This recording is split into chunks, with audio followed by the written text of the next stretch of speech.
We are about to embark upon a series of strange and exciting, dangerous adventures. Adventures that will lead us to all parts of the world. Hello and welcome to another Bad Review. Today we are looking at Razorline First Cut. This is a special preview issue. It was a 75-cent cover price. It is listed as being issue 1, but there was never an issue 2, so it's a little bit of a moot point. And this is really just an introduction to the Razorline, which was characters created by Clive Barker that were supposed to have a superhero kind of bent. They didn't last real long. I think the longest lasting issue run was 9 issues. We're going to look at all of them. I have every issue, I believe, of all the titles. And this covers an introduction to 4 of the major titles. It does not cover Harrowers, Riders of the Abyss, but it does cover Hokum and Hex. We get a little introduction to them. I think that's the longest one. And then we are also introduced to Saint Sinner, Hyperkind, and Ectokid.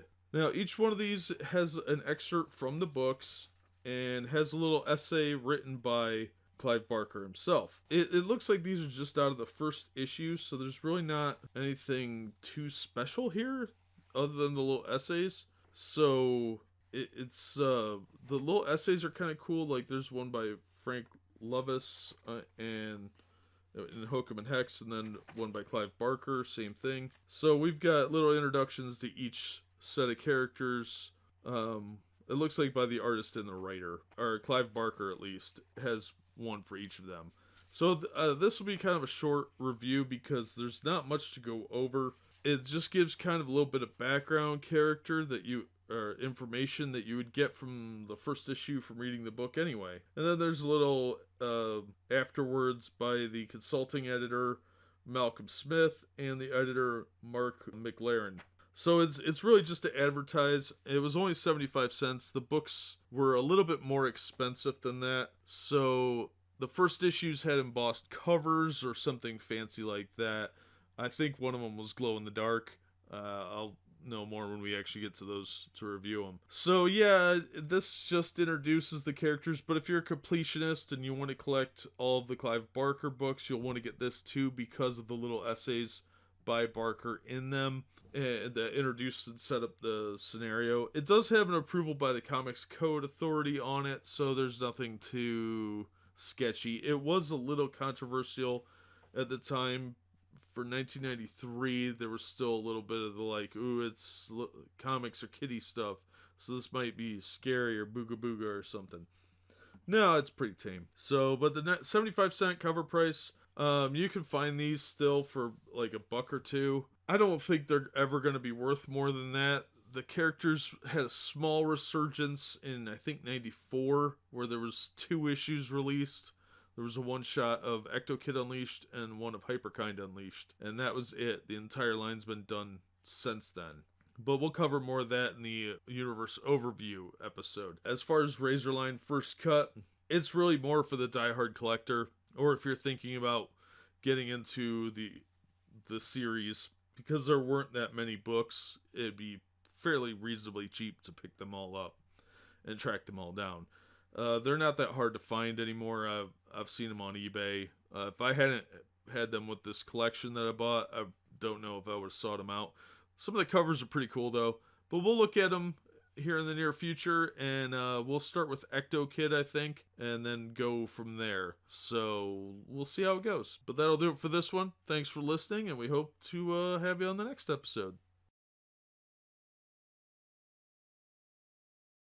Hello and welcome back to Bad Comic Review. Today we're talking about Ectokid, issue 1. This is part of the Razorline series, characters created by Clive Barker, not written by Clive Barker, created by Clive Barker. And this is labeled as a tale of the Barkerverse. And they don't call it that anymore, and I think they dropped that after a few issues. But this is actually written by James Robinson with pencils by Steve Scroce, inks by Bob Dovrak, sorry Bob, colors by John Kaliz, letters by somebody whose name I can't read, might be Gregor, editor by Mark McLaren, consulting editor Malcolm Smith, editor-in-chief Carl Potts and Tom DeFalco. Alright, so we start out with a kid running and people chasing him. On the second page, we get 2-page spread, pages 2 and 3, of those people turning into weird monsters. Now, the first page, I thought, well, this art looks kind of crappy. And then when you turn the page, everything's all distorted and weird and exaggerated. It kind of works for the book. And it's not my favorite art, and it's definitely not art I particularly care about. It's average, passable, but kind of mid-range to low range. And there's a reason for that. Now, this book came out during the height of the comics boom, and things were starting to decline right about this time. And this series actually became a victim of the comic boom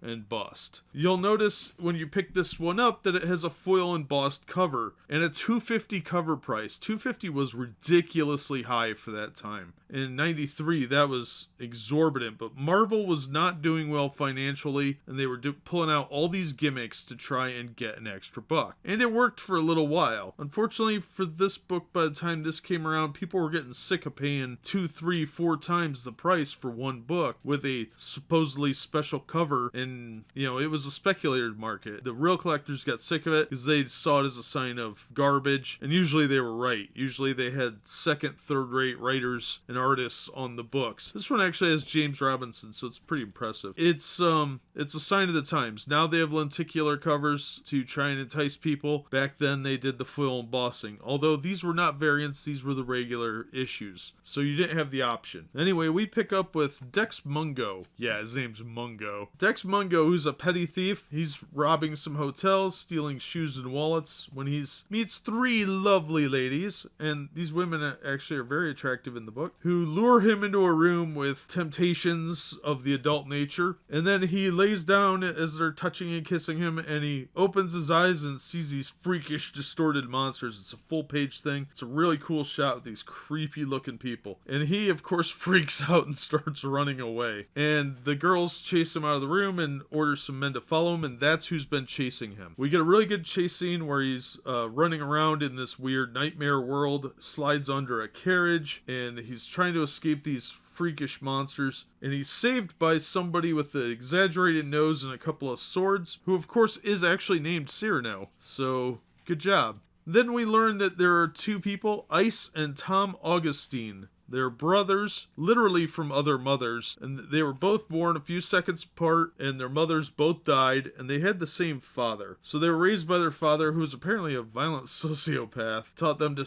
and I'm quoting here, to settle arguments with a shotgun or claw hammer, how to gut a man for looking at them wrong, and how to make wonderful sherry sauce for chicken. But that's another story. End quote. And apparently the one is not very bright, Tom. He's apparently a big dummy dumb. So he's possessed by the spirit of a woman named Catherine Monvision, who was a witch and killer during Louis XIV's reign. And her spirit was trying to orchestrate the whole thing to capture Tom Mungo, because his mother is some sort of psychic who has access to what they're calling the Ectosphere, which is this freaky alternate world that he was in. The kid's terrified, so he's hiding out, and they're going to kill him. And that's the entire story for issue 1. It's very action-packed, very good pacing. There's a lot going on, and it doesn't screw around. It gets right to it, not a lot of time wasting. There's also a backup story called, have you heard the one about Felon Bale? And that is a lead-in to Hokum and Hex issue 1, which we will look at in a different episode. And it's kind of a semi-pointless story where it's just kind of world building a little bit. I don't think you need to read that to understand what's going on in Hokum and Hex, but it's a nice addition.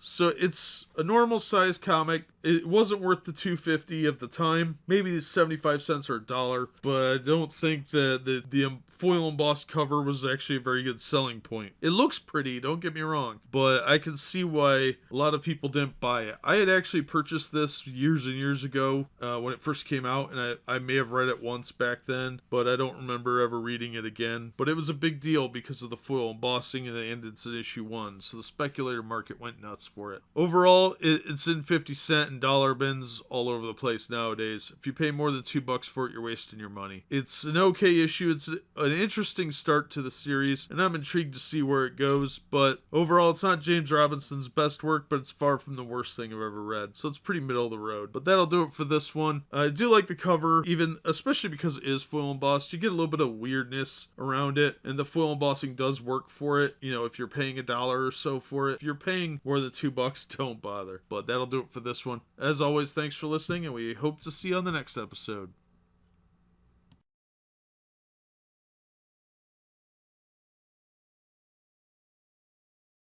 Hello and welcome to another Bad Comic Review. Now, because there's a crossover coming up in Ectokid, we have to go through some Saint Sinner issues.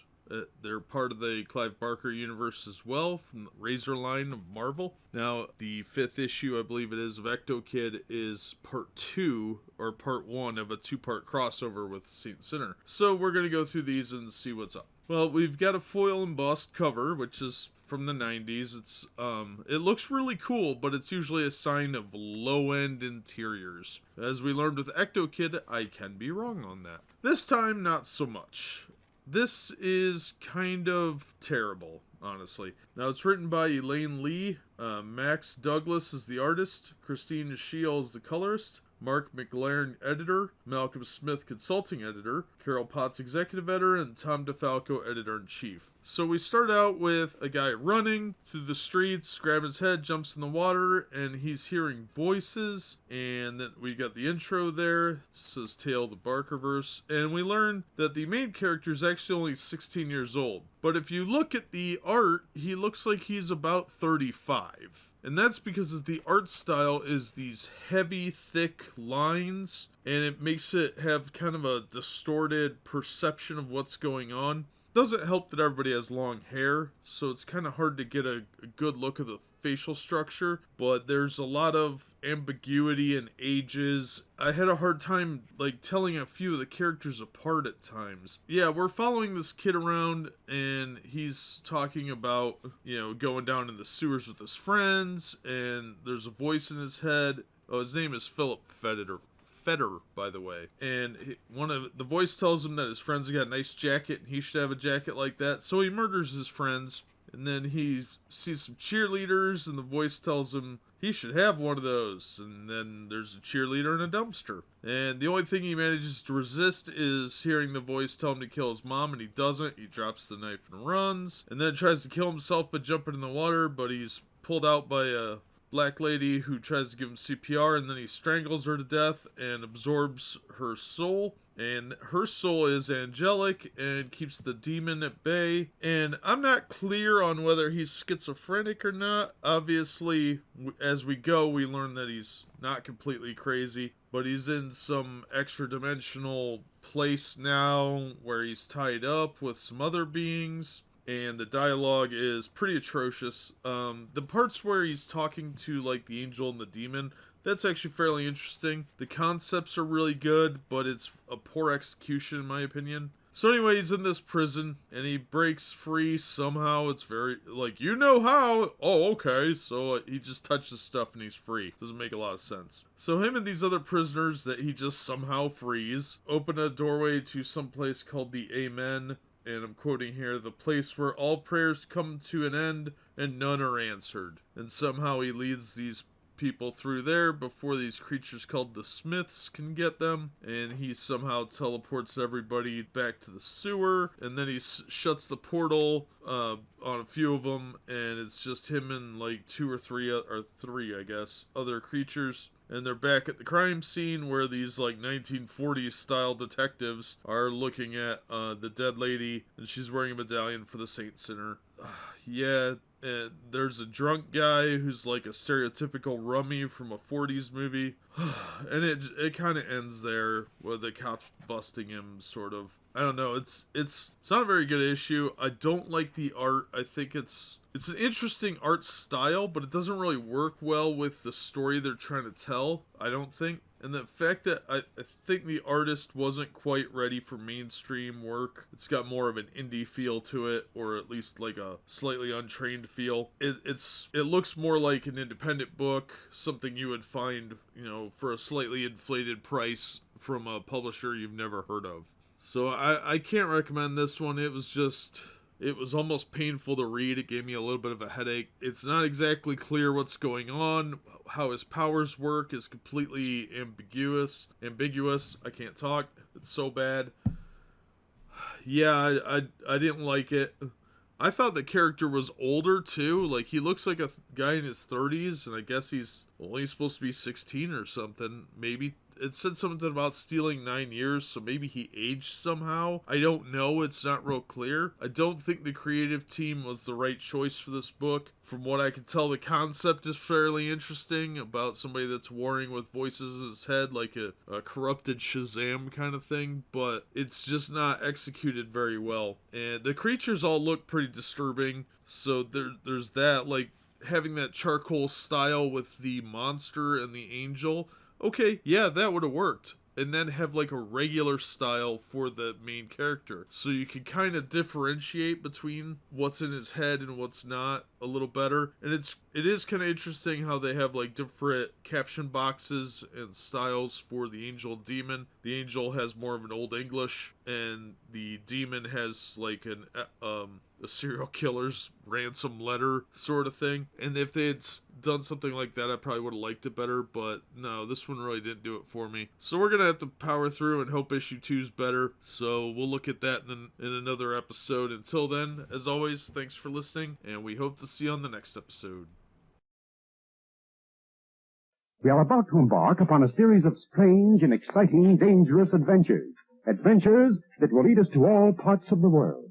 Hello and welcome to another Bad Comic Review. This time we are looking at Hokum and Hex issue 1. This is from Marvel Comics Razorline imprint, also known as the Barkerverse, because it was based on characters created by Clive Barker. And in this issue, we meet Trip Monroe, and he apparently has unwittingly become Earth's champion. His comedy career is going nowhere, his girlfriend just left him, so he's coming home to an apartment full of aliens, of course. Now, his grandfather had died and left him a bunch of magic stuff. His grandfather was a stage magician known as Sweet Tooth Monroe, so all Trip has to fight off the aliens with are these random stage props, and somehow everything seems to be working for him. He throws rubber chicken and it becomes a big toothy monster, and everything seems to be easily manipulated in his favor, and it's a very intuitive thing, so he doesn't actually have any conscious control over it, apparently, not yet anyway. And when Solon Ray shows up to instruct him on what's going on, Solon is an ex-judge. Solon is transformed into Antoinette, his now ex-girlfriend. And we learn a little bit about what's going on. We find out that Godkin Straeth has given a portion of his power to Trip Monroe to defend himself and his world against these alien monsters. Now, these aliens are the Corpi. They work for someone named Felon Bale, who is spreading a religious message around the universe, but people like Trip are getting in the way by wanting that pesky choice. And somehow Trip got this power by standing on top of the Empire State Building observation deck, and for whatever reason he was chosen. But now, as him and Solon are on top of the observation deck, the aliens show up again and throw Trip off the building, and he soils himself. And that's where the issue ends. Now, this issue is from 1993, and it was, I think, the first issue of the Barkerverse to come out. With a cover price of $2.50, that's pretty rough. So our team here is Frank Lovis, writer, Anthony Williams penciler, Andy Lanning inker, John Costanza letterer, Maria Parwolski colorist, Marcus McLaren editor, Malcolm Smith consulting editor, and Tom DeFalco editor-in-chief. Overall, this wasn't a bad issue. It's a decent first issue. It's a little bit dated. There's some references in here from the 90s that are going to feel out of place, or some readers may not know. The humor is pretty lackluster, but it's got really good pacing. It's a fairly interesting origin story, and as far as a comic goes, it's still better written than most of what Marvel is doing today. So if you get a chance to pick it up, it's worth $1 or so. I don't think I would pay more than $1 for it. Just grab it out of a bargain bin. It's not worth the cover price they were asking for at the time, but it's not the worst thing I've read by today's standards. By early 90s standards, yeah, it wasn't that great. It was lackluster, but I've read a lot worse of new comics today that would make me pick this up before I bought a new $4 comic. If you see it for $1, I'd pick it up, but anything over that is largely probably not really worth it. But that's just my opinion. As always, thank you so much for listening and supporting the channel. If you enjoyed the video, give it a thumbs up and consider subscribing so you don't miss future reviews, and we hope to see you on the next one. We are about to embark upon a series of strange and exciting, dangerous adventures. Adventures that will lead us to all parts of the world.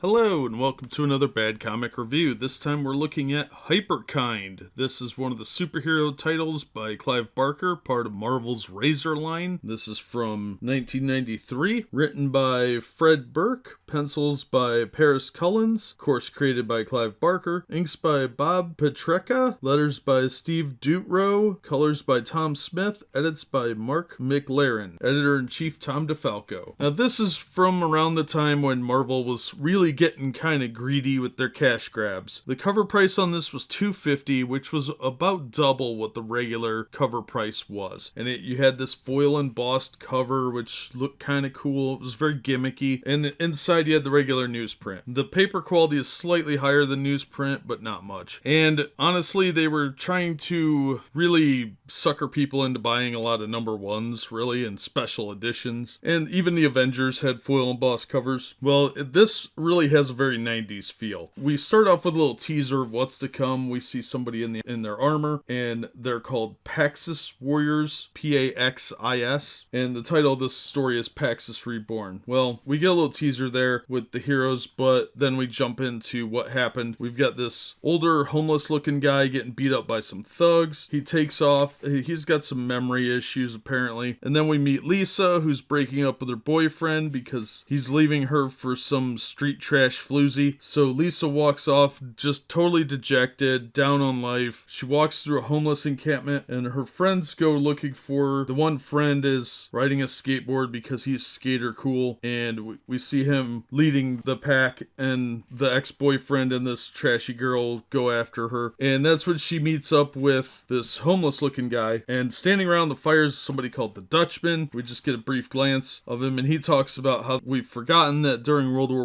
I there were some heroes, and one of them was Eisenbacher, and then we had Tempest, Dream Dance, Logica, Clarion, etc. Well, it turns out this guy, this homeless looking guy, is Eisenbacher, but it's a trap. The Dutchman is really a giant lizard man. It's the reptilians. So this lizard guy is claiming that Eisenbacher stole his powers from these aliens. Now he is Thermac, lawgiver of Quo. Pretty cool sounded generic name. And there's a fight, of course, that ensues. He tells the girl to run, gives her this ankh, which is actually like a key thing, and she goes to this place that he told her to go to. It's a secret lab, and they find these coffin things. She gets in one, and her friends have caught up with her. They've been following her, and then suddenly Eisenbacher and the lawgiver show up there to fight as well, and the others decide to hide in these sarcophagus things to get away from them. And Lisa emerges as this like superhero, her skin's replaced with metal or some slightly exaggerated nonsense, and she has these cool guns on her hands, and that's when we see Thermac really hulk out, and he looks more like a boss villain in a Mario Brothers game. It's a very generic storyline, and it's okay. It's more of a younger reader's book because it's a little over the top, and the plot is contrived, but the writing isn't too bad. It's just aimed at more of a teenage audience, and I think it serves pretty well for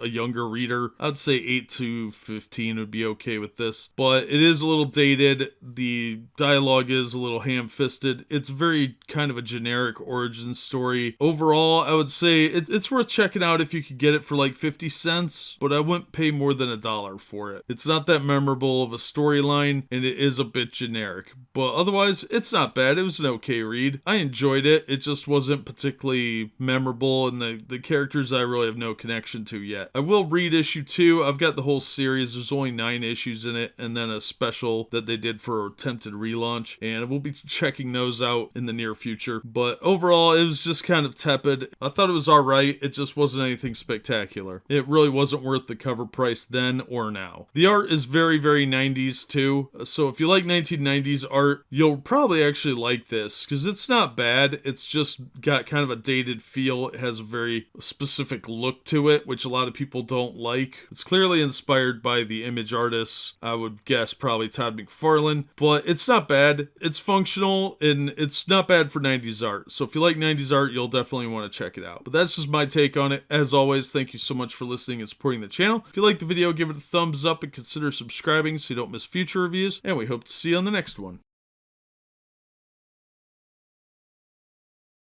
Hello and welcome to another Bad Comic Review. Today we are looking at Ectokid issue 2. This is from Marvel's Razorline imprint, which are all characters created by Clive Barker. And this one is done by the same team as last time. We've got James Robinson writing, Steve Scocci penciler, Bob Dvorak inker, Gaspar letterer, John Clazis colorist, Mark McLaren editor, and on. Tom DeFalco was editor-in-chief at the time. Anyway, we open with a preview of what's coming up, as usual, sort of cliffhanger thing. Dex Mungo is facing off with some weird-looking monster thing. Alright, that's not really the crux of the story. The story is actually a lot of character building. We've got Dex hiding out at, like, an apartment of some kind, and he's made it back, obviously, to this apartment. He's trying to figure out if he inherited his mother's madness, but he figures out that his eyes, which I didn't realize were two different colors, one eye lets him see into the ectosphere, which is where people go when they die, and the other eye sees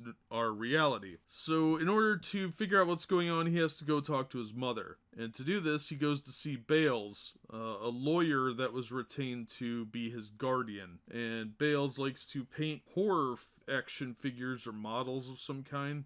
He likes to do these, so it's an interesting character trait. I'm pretty sure that guy will come back up later. But he already signed over the permission slip to go see his mother, and it's the only way he's going to get in. Even Bales doesn't know who hired him to be the guardian. Unsure of whether or not he should actually go see his mother, he goes to talk to three of his friends. A bartender guy, some wise old lady who looks like a voodoo priestess, and a stripper of some sort. And they all kind of give him similar advice. You know, it's at some point you're going to have to do this. So he goes to the hospital and he takes a peek at it with his one eye, which he's wearing an eye patch over, and sees it through the ectosphere and sees these horrible pterodactyl things. So he covers his eye back up and goes in. He's led down some creepy hallway. New Orleans, everything about it is creepy, so this is not real surprising. And he sees his mother. As soon as he mentions that he's having visions, she snaps out of her listlessness and starts talking to him. She is apparently really heavily involved in the occult, including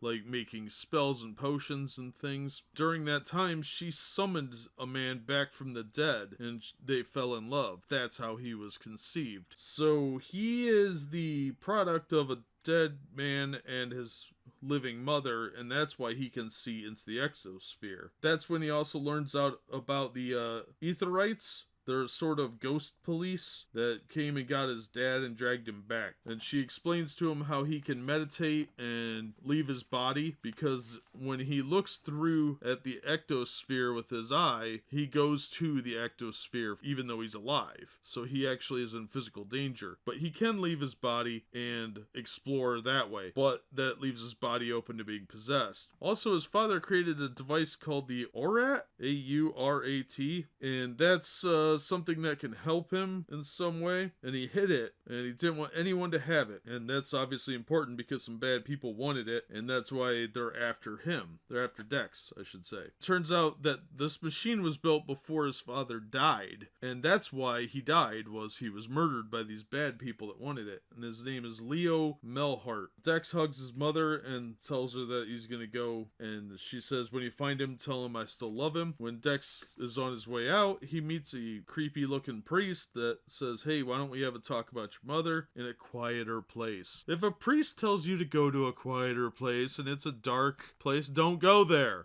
No, that's obviously bad things are going to happen to you. And of course they do. This priest is a demon, a rogue demon, and that's the creature that he was fighting on the first 2 pages there. And Dex was lucky enough to glance with his ecto eye and see what was going on. And there's a pretty decent little fight. Dex gets thrown down the stairs, hurts his shoulder, but manages to pull out a boot knife, stab the thing, and then burn it with some hot cinders from a fire. And that's basically the crux of what's really going on. But then we follow up with the 2 assassins that are after him and follow them around. They've killed everybody that was in the bar, everybody that was hanging out with the stripper, even though the stripper's hair is a different color now. And they find the priest. They don't show the old lady, but I think it's fairly implied that she's dead too. Yeah, but Dex is on his way to find his father, so he's in the ectosphere on the last page. And it gives a little caption that says "Into the Ectosphere" next issue. This issue was a lot of fun, actually. It was a lot of character building and story building, but it was incredibly well paced. It's another great book by James Robinson. I honestly did not like this book when I was younger, but as an adult looking back on it, I have to say it wasn't bad. It was actually pretty well written. It was a very fast paced, fun story, and I'm not normally into a lot of the supernatural comics because usually they're not very good, but this one was really well done, and I'm intrigued to read issue 3. I'm kind of surprised based on this that this didn't get better coverage. I think the cover price of $1.75 really hurt this book because that is significantly more than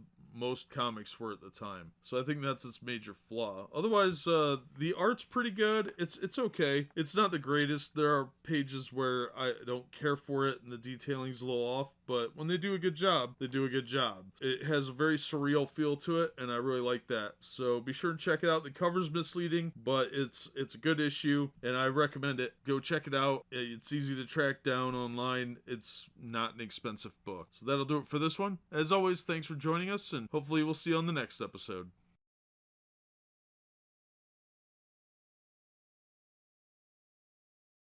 Hello, and welcome to another episode. Today we are looking at Saint Sinner issue 2, published through Marvel's Razorline imprint. The creative team is not listed in this issue, at least not that I could find, but I think it's the same group that worked on issue 1. It's definitely the same artist. And I have to say that the work is not improving. Parts of this one were pretty good, but it was still that same kind of confusing feeling that we got with the first issue. This one sort of picks up where we left off. Now he's got one of the police officers tied up instead of surrendering to him like it looked like he was going to at the end of last issue. And he decides to go on a venture by himself and leave this officer alone with these 3 extra-dimensional beings. So, from what I can tell of the story, and it's not real clear, it looks like he's aged about 9 years. So he actually looks like he's in his 20s, but it's really not clear because the detective that's looking for him, Sergeant Duffy, is talking about like only a week's gone by and this kid's disappeared and there's all these deaths and whatnot. But then we cut back to Philip and he's talking about how he's been gone for 9 years. And so he goes home and he tries to cure his grandfather of like dementia or something. And then he kills his dog. I don't know what's going on. Then there's these other 3 creatures that are goofing around and they're disposing of the bodies, and they throw the tentacle creature from that they had sealed the portal on. About half of him got cut up, and yeah, it just doesn't make a lot of sense. And then we go back to Philip at his house, and he makes one of the plants grow somehow. It's not really explained. But then the detective shows up and shows him the medallion. He reaches for it and zaps the guy's hand. And then a bunch of people shoot him with tranq darts somehow through a window. So while he's unconscious, he has this psychedelic vision of the demon voice trying to get him to kill his younger self. And he wakes up screaming in a padded cell with an ambulatory camisole on. But this straitjacket doesn't do a lot for him. And in the meantime, his 3 friends, we don't know what happened to they end up capturing another cop. We have no idea what happened to them. I assume they're dead. I don't know. But the other 3 go through an extra-dimensional portal and create their own universe or own planet in a dormant universe or some nonsense. And the creature called Bull Baby is the rage. This plant lady's got seeds, so she's like this Mother Earth creature. And I don't know, it doesn't make a lot of sense. This series desperately wants to be Sandman. It's trying very hard to be intellectual, but it's not really working. The art I thought might grow on me, but it really doesn't work very well for me in really almost every panel. And it's incredibly confusing. Apparently his powers are the Saint Sinner's powers are somehow time related. He can like decay things. Like he decays his straitjacket so that it mildews up and he can rip it off. And then the Kanto guy pulls him through the portal, and the tentacle thing is alive, eating fish, and then eats a couple of guys that are giving somebody the mafia treatment He's got concrete overshoes on and they're going to dump him in the lake. Well, the tentacle monster grabs them and pulls them in the water and the guy's left on the pier. That's the issue. It doesn't make a lot of sense aside from trying to be some deep intellectual book, and it didn't work for me. I think if you're an angsty 13-year-old, you might get more out of it than I did, but it just came off as pop pseudo-intellectualism dressed up in bad art and mediocre writing. I would like to say better things because I think the concept is interesting and it could be a good book, but they just executed it very, very poorly. So again, much like issue 1, this is a miss for me. I'm hoping the series picks up and they even the art out a little bit, but I don't think it's going to. I read this back when it first came out, but I didn't remember any of it, honestly, and I can see why it's fairly forgettable. You're going to read it once and be like, oh, okay, that's interesting, and then put it away and never look at it again. So yeah, I would tend to avoid this issue just like the first one. I don't think it's going to be difficult to jump into any issues since I don't have any idea what's going on anyway. But that'll do it for this one. As always, thanks for watching. Hopefully we'll see you on the next episode. Hopefully issue 3 will be better. We are about to embark upon a series of strange and exciting, dangerous adventures. Adventures that will lead us to all parts of the world.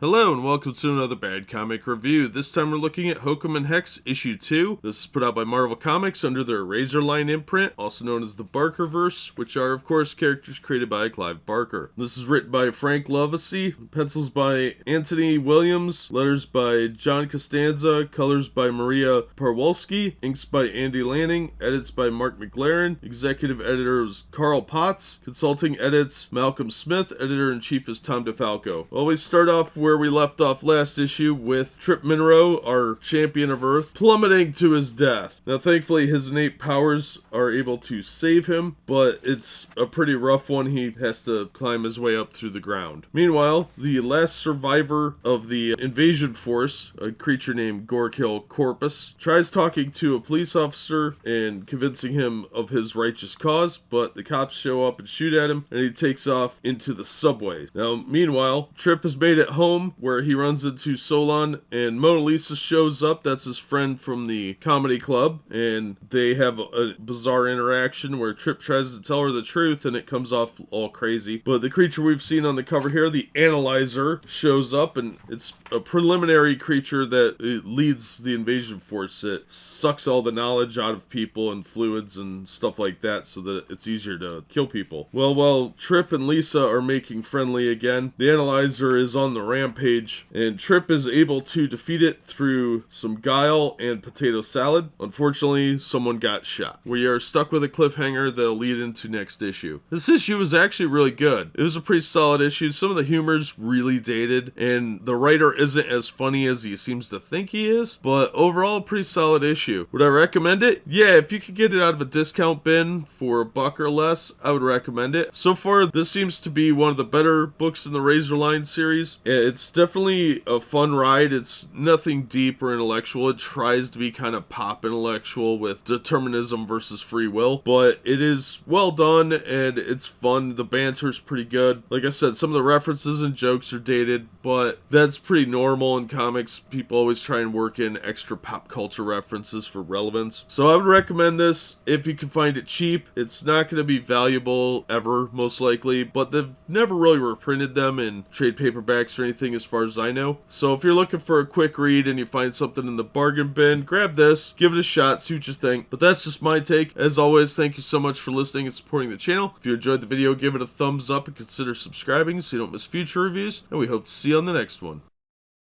We are about to embark upon a series of strange and exciting, dangerous adventures. Adventures that will lead us to all parts of the world.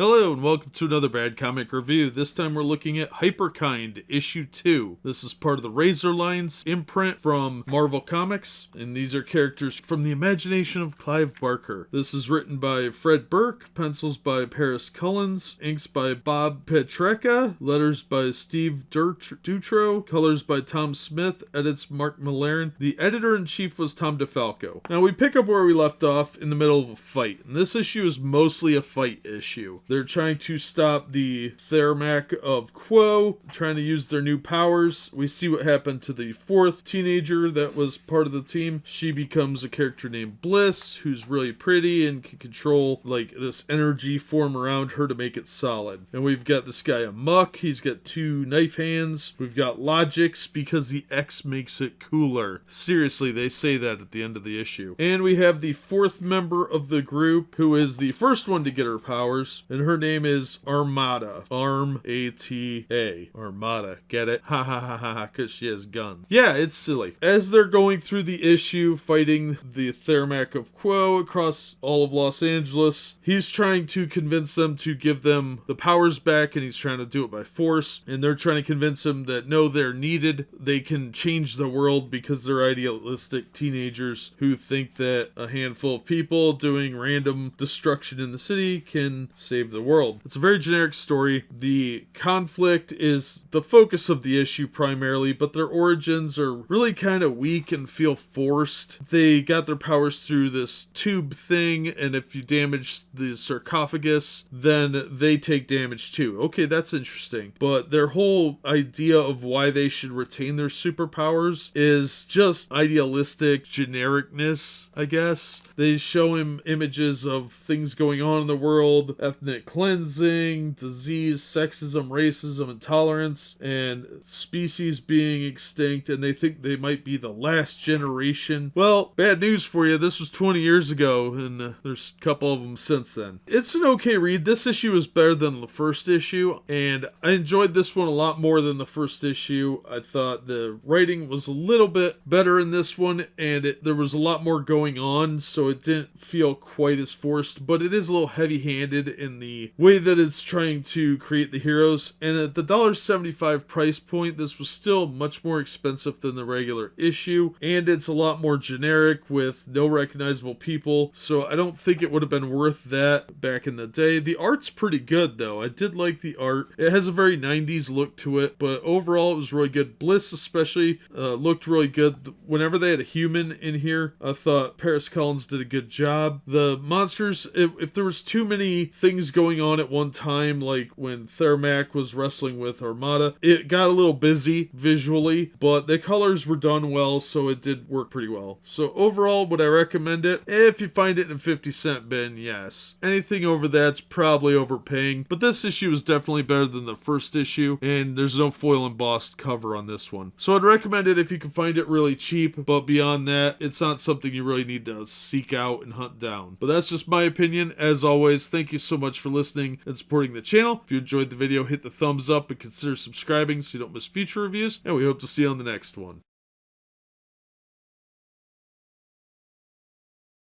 Hello and welcome to another Bad Comic Review. Today I am looking at Ectokid issue 3. Now we're picking up where we left off. This is another issue written by James Robinson and the same team from previously, from what I can tell. Dex is in the ectosphere and he's walking around, and he's yanked off the street by a guy named Jindrak, who warns him that there are spies for La Voisin, the old witch of Louis XIV's court, having to run to escape her, and they manage to get to a house where Jindrak has been living. And Jindrak's not his real name. His real name is James Nigel, and he's a friend of Dex's father. Well, he sends for some other allies, including Edgar Allan Poe and Cyrano de Bergerac. There's a few other guys. One's like a wizard who uses magic brought over from Africa, a sailor who's a tough guy, but there's also a traitor among them. And before long, they are being swarmed by these monsters, led by La Voisin. Her name is actually spelled 2 different ways in this book. Once on page 16 is Voisin, and then previously on page 7, her name is spelled Voisin. So there's some discrepancy in the pronunciation for me. So I'm not even sure how it's actually pronounced. But they managed to flee from the monsters, fighting their whole way up to the roof. And there's an awesome 2-page spread of them being surrounded by these demons, and they're doing a pretty good job. These demons were summoned by this witch, and they're called Expurgatorius, which are like summoned monsters. And just when things look like they're going poorly, they're losing friends left and right. There's a bright flash of light, and who should arrive but the Etherites, the Ectosphere, like, pseudo-police enforcers. And they came out of a hole in the sky. So there's a lot more to the Ectosphere than they've told us so far. But we don't know what happens because it ends on this cliffhanger. It's really actually very interesting. The world building in this is pretty fascinating. The Ectosphere is an interesting concept, but it's not a boring issue. There's a lot going on. There's a lot of, like, there's this letter that Dex's father wrote to him that thereafter, because I think it's supposed to reveal, well, they seem to think it reveals the location of his machine, but Dex is trying to find out more about his dad, and they're really advancing the storyline. It's a very action-packed issue. It's a good issue. It's not the best thing I've ever read, but it's definitely action-oriented, and it's not bad. I didn't see any swearing, as long as you don't mind, spiritual realms and ghosts and magic and that sort of thing. It's not a bad book. I've definitely read worse. It's worth picking up for $1 or $2. But yeah, this story's still pretty good. I'm intrigued to see where it goes. It looks like everybody may have been zapped away, but obviously there's something else going on. So yeah, it looks like the book's going along pretty well, and I'm definitely saying that if you're interested in supernatural horror, this is a pretty fun book. Probably not for everyone, but I'm not sure why it got canceled as quickly as it did. So far, it seems pretty good. So yeah, I'm going to put that in the recommend list. That'll do it for this one. As always, thanks for listening, and we hope to see you on the next episode.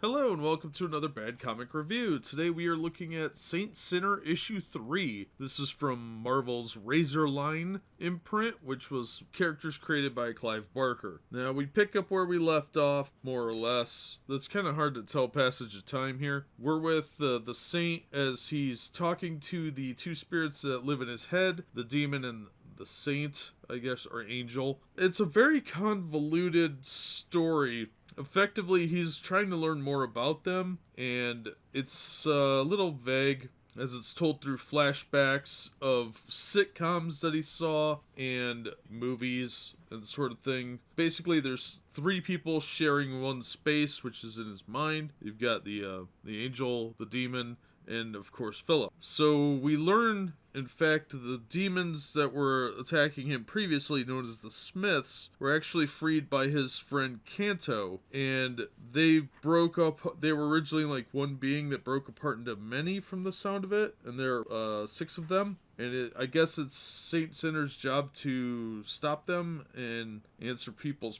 prayers, maybe? I'm not real clear on it. The demon and the angel are inhabiting him, the angel to cancel out the demon, or some nonsense like that. Then we go over to Kento, and he meets himself. Past self meets a future self in a place that he constructed in the future, but he regards himself as an enemy at that point because this future self is trapped in this place, but his past self is not. So the future version of Kanto tells the past version of Kanto that there is a monster in the harbor, and he has to go back in time and talk to Frank Kelly, who is going to design an album cover and create some various stories on parchment. And then past Kanto is going to go back to the far distant past to create the legend of the Saint Sinner. Future Kanto is stuck in this place called the Vertesk, but he can't time jump anymore or do any of the dimensional hopping or anything like that. The past version of him goes, and that's when the Saint Sinner shows up, and they talk, and they find out that, in fact, the creature that had escaped with them, that got split into a tentacle, is still alive and in the Chicago harbor and is killing people, and the Saint has to go and stop it. And they open a gate together, and the Saint emerges out of the gate in what appears to be a park, and that's where the issue ends. It's pretty interesting that at one point, by trying to block out the prayers, the Saint's face mutates to look suspiciously like the demon. Yeah, it's another convoluted issue. It's trying really hard to be deep and intellectual, like the Vertigo lines of the time, like Books of Magic and Sandman, and I don't think it quite works. It's a good effort, but I think they're trying a little too hard. Elaine Lee was in over her head, and I don't particularly care for Max Douglas's artwork. The way Kanto is drawn is kind of neat. Is definitely an interesting method of taking like a swirly photograph and using it as his jacket, and that was kind of cool, but it was pretty innovative for its time. But computers have really made that more of a passé thing at this point, because anybody could do it with Photoshop. But yeah, overall, it was pretty forgettable issue. The story could be really good, but I don't think that the creative team was the right fit for this book. They probably just took the job to try and get some mainstream credit, which I totally understand that, but I think they got in a little over their head, and the story just isn't quite worth. So I'm gonna have to say this one is probably another miss. And it's looking like the series as a whole, there's a reason it only lasted 7 issues. But we'll check out issue 4 next time and see how it looks. Hopefully we'll get to that in a day or two, so we can get back on track and get to the crossover with Ectokid. But that'll do it for this one. As always, thanks for listening, and we hope to see you on the next episode. We are about to embark upon a series of strange and exciting, dangerous adventures. Adventures that will lead us to all parts of the world.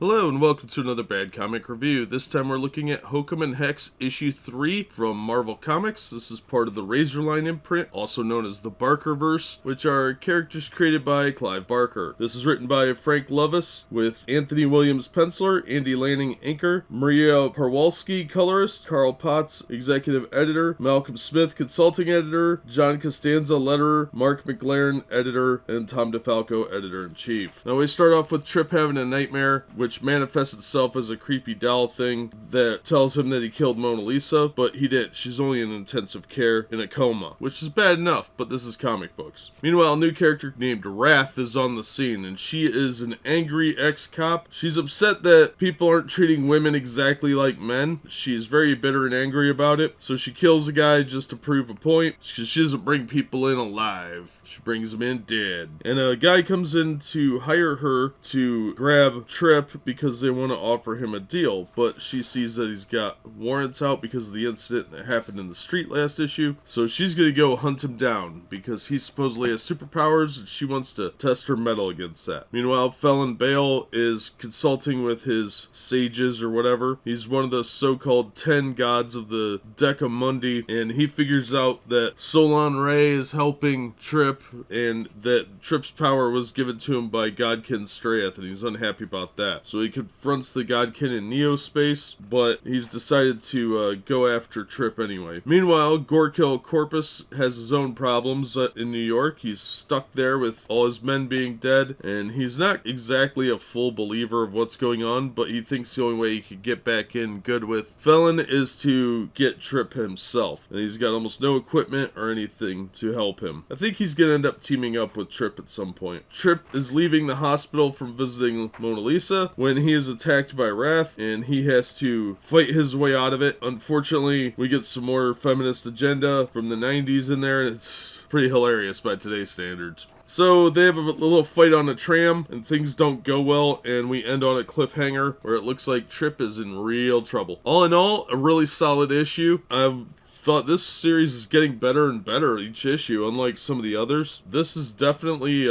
worth reading if you can find it in a bargain bin. It wasn't worth the $1.75 price, and that's the problem with Razorline. If they had been regular price, they might have done a lot better, but here we are. It was really entertaining, pretty solid issue, and the whole feminist agenda thing was a little over the top silly, even for the 90s. By today's standards, this Lady Wrath is pretty tame. If you're looking for a fun read, this was pretty good. It looks like it's gonna be a two-parter, so I would definitely recommend tracking down issue 4 as well if you can. But so far this series is getting better. I'll recommend this for dollar bin material. Beyond that, no, it's going to be overpriced more than what you find in the discount bin. But that's just my take. As always, thank you so much for listening and supporting the channel. If you enjoyed the video, give it a thumbs up and consider subscribing so you don't miss future reviews. And we hope to see you on the next one.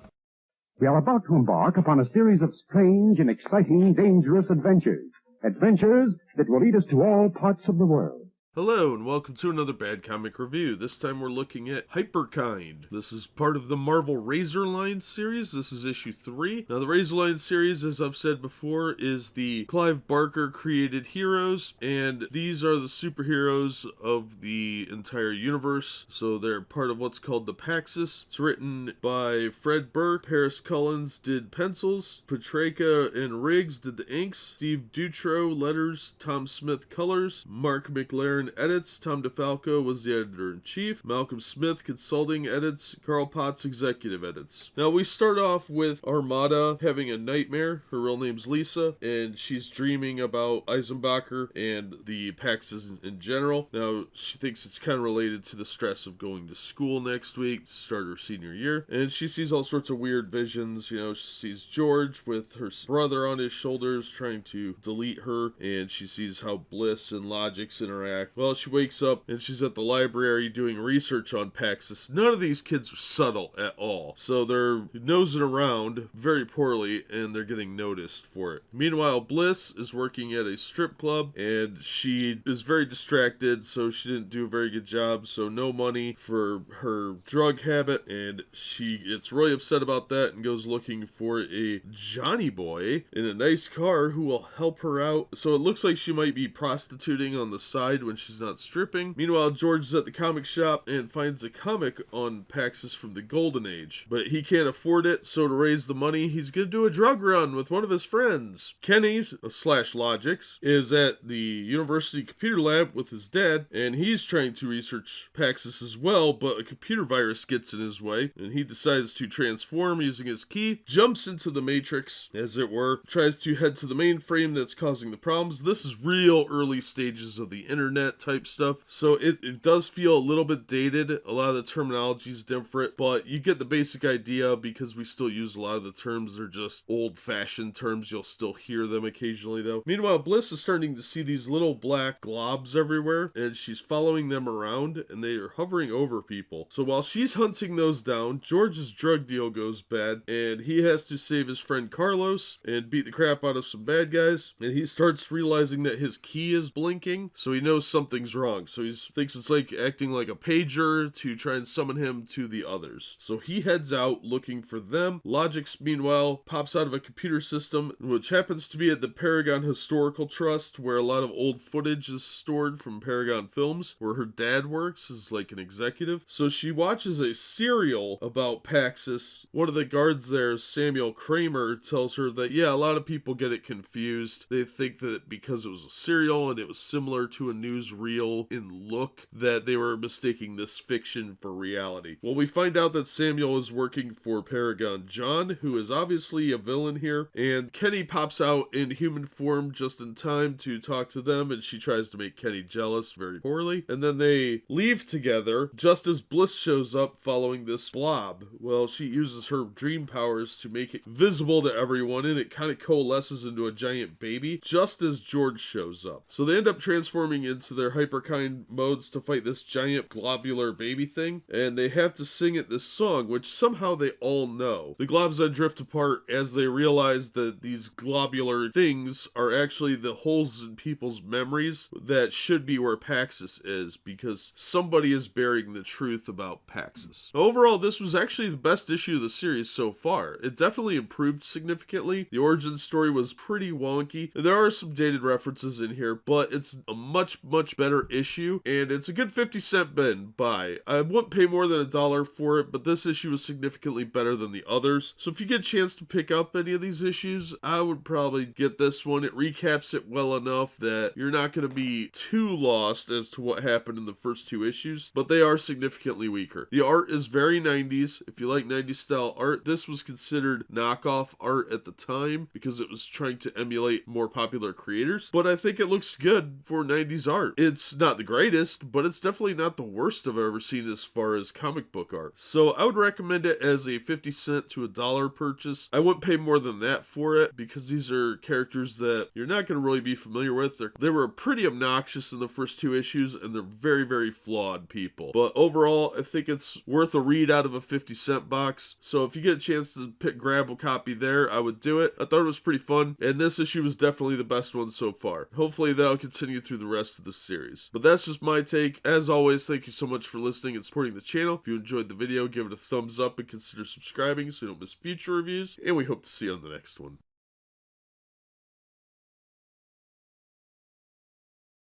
Hello and welcome to another Bad Comic Review. Today we are looking at Ectokid issue 4. This book had a $1.75 cover price, which was very expensive for the time. You know, I don't know if this issue was worth it or not, but it's an interesting story. We pick up where we left off, but this time with a different creative team. This time the story is by Larry Wachowski, art by Steve Scocci and Bob Dorvac, colors by Mike Thomas, editor Mark McLaren, and letters by Gasper. So James Robinson's not on the book anymore, and quite honestly it shows. It's not a horrible story by any stretch of the imagination. I've read way worse, but it's definitely weaker than the previous issues. So when last we left Dex Mungo, he was possibly obliterated in the ectosphere by the Etherites. Well, in this issue we learned, in fact, that he was ejected from the ectosphere and tossed back into his own body. He also learns that he can control ectoplasm. I don't know if he's generating it, that's a little unclear, but it's not really delved into in this issue. All we know is that he can control it somehow. Well, the brothers Augustine are shown back up, Ice and Tom, and they have finally tracked down Dex's mom, and they're going to take her along with some creepy little guy that's like the sinister version of Danny DeVito, who claims he's a certifiable physician. They kill a few orderlies, and Tom apparently has a similar power to Dex in that he can see ghosts. And he talks to the ghost of the doctor briefly. Dex is off trying to find out what's going on. He looks for his friends, and the bar that he was at is trashed. There's lots of cops around. He has to sneak into the building and finds all these body outlines. And he runs into the stripper, Angela, whose ghost tells him what happened, and then she is taken to the ectosphere by the Etherites after he leaves. So he knows that they're after his mother, and that Angela told them where his mother was.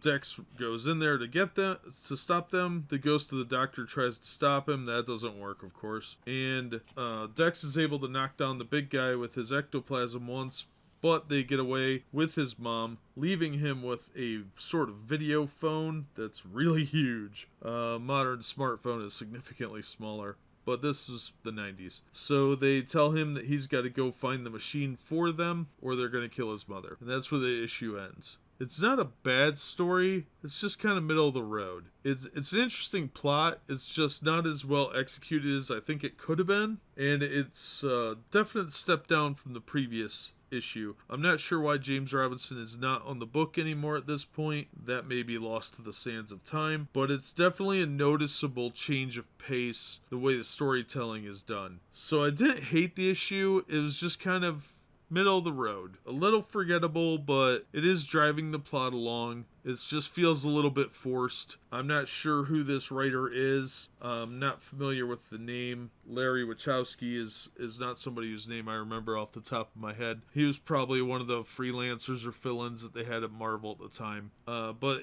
he's got some talent. I'm not saying that there's anything wrong with the issue. It's just, it's not James Robinson's work, and it's not somebody on his level. This is definitely a step down, and I'm starting to wonder why they continued with a $1.75 price point when they weren't working with top talent. The artist is fine, but it wasn't somebody that you really had heard of that you're going to run out and pick up the book for either. And I don't particularly like the cover. I think Dex looks really weird. It's not a scene that's actually really in the issue. He's not green. When he comes back from the ectosphere, he's in regular color. And that scene is actually kind of neat, how he merges with his body. So yeah, don't care for the cover too much. I think it's kind of a silly image to have on the cover, and the story was a little tepid, but not awful. The letter from his dad was incredibly disappointing. It just made a Bob Dylan reference and told him where to meet him. It didn't do anything beyond that. It wasn't a big reveal, which they kind of built it up to be kind of a big reveal. So it was a little disappointing on that front too. But overall, kind of a middle of the road episode. Hopefully next issue will be better. So we'll see in the next time we review Ectokid if the next issue is better than this one. Until then, as always, thank you so much for listening and supporting the channel. And be sure and hit like, subscribe, all that. And hopefully we'll see you on the next episode.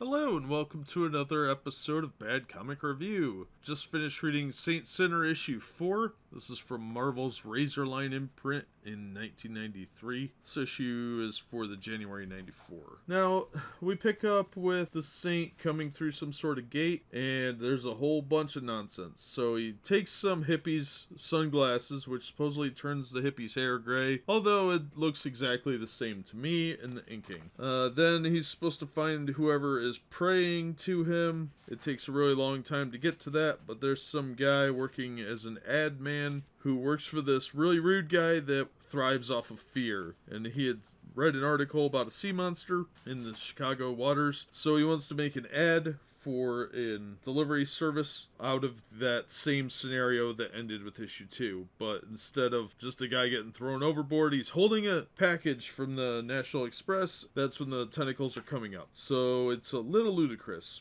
Then the Saint uses his weird plant growth ability to stop a purse snatcher and try and convince this guy that he is who he says he is. Then we cut over to the commercial being filmed, except the real tentacle monster grabs the actor, pulls him under, and presumably eats him. So the Saint gets there just a moment too late and manages to create some algae that turns into a glide sled that leads him across the water. The monster takes another victim as he advances the algae's evolution into some sort of breathing mask and goes underwater. Okay, that part was kind of neat. Then he goes underwater where the monster recognizes him as the person who betrayed him and left him to die. The Saint Sinner listens to the demon and tries to accelerate the creature's advancement. And then somehow a rift opens to the place called the Amen, where the other half of the monster was. But suddenly, the demon smiths pop out of a monster's mouth. Not real sure if it's the same monster or the one in the other universe,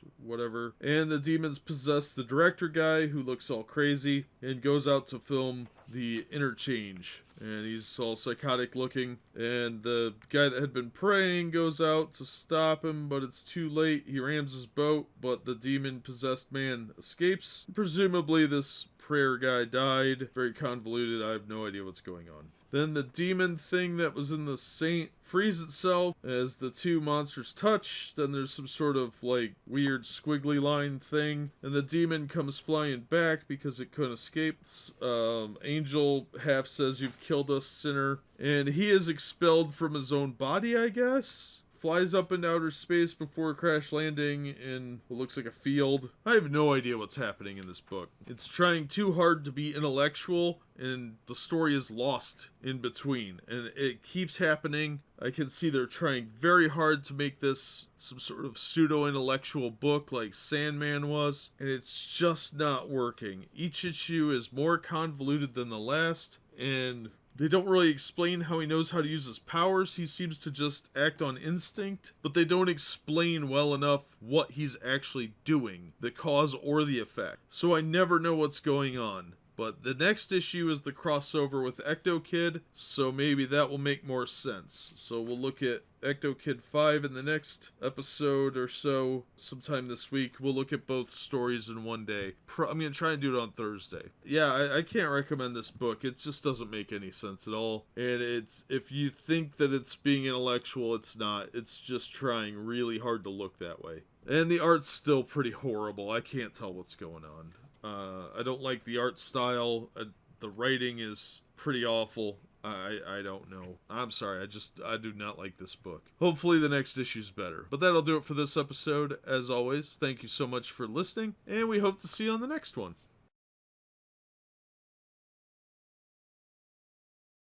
We are about to embark upon a series of strange and exciting, dangerous adventures.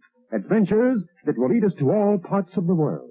Hello and welcome to another Bad Comic Review. This time we're looking at Hokum and Hex issue 4. This is from Marvel Comics Razorline imprint, which are characters created by Clive Barker. This is written by Frank Lovesey, Anthony Williams penciler, Andy Lanning inks, John Costanza letters, Maria Parwolski colors, Mark McLaren edits, Carl Potts executive editor, Malcolm Smith contributing editor, and Tom DeFalco editor-in-chief. Now Trip Monroe, our hero, Earth's champion, Z-Man has been arrested. He's able to undo the metallic form that he gave to Wraith's costume, and once he does, Wraith attacks him, so he turns her costume into see-through plastic, and he gets a cheap giggle, I think. Meanwhile, someone is watching their TV, and it turns out to be Herschel Fleischman, but that's not his real name. In fact, he is Z-Man, and he quickly begins to remember who he was, but because of this, it's also triggering other things. Out in the desert, we are learning about a creature that exists known as In Extremis. Now, if you remember back to Hyperkind, issue, I think it was 4, they went through the history of the Paxis, and In Extremis was one of the people that Z-Man fought, and Herschel Fleischman is in fact Z-Man. So In Extremis is now an assembly of rocks and chains and random junk and parts, and he's able to pull himself together and create this sort of body out of these things. Now, he is remembering that he is part of the Tempest Magi, who are part of the Decamundi. The Decamundi are aliens, of course. They go into a little more depth with the lore, which is really cool because we learn a little bit more about the Hyperkind, and we see that Z-Man's particles are basically the ability to annihilate people. And they end up having a courtroom skirmish where Z-Man makes a scene, seems to kill a few people, although at least one of them gets brought back by the end of the story, and In Extremis shows up. Meanwhile, Gorkill Corpus is trying to find Trip, but he does find Mona Lisa instead. And at the end of the issue, we've learned that Paragon John, the enemy of the Hyperkind, has bailed out Trip Monroe and offered him a job in Los Angeles, and that's setting up next issue where there's going to be a crossover with the Hyperkind. All in all, this was actually a really good issue. It was a solid, well-written issue. It's very interesting. Some of the references are a little dated. Some of the way people talk is very 90s, and it was a little try-hard for the time period, honestly. The main thing that held this book back was really the cover price, and the fact that some of the other Clive Barker books weren't that good. This issue particularly was a lot of fun. It really kind of fed into the lore of both Hyperkind and Hokum and Hex. They're really kind of merging and creating a shared universe, which is something that probably should have been done first,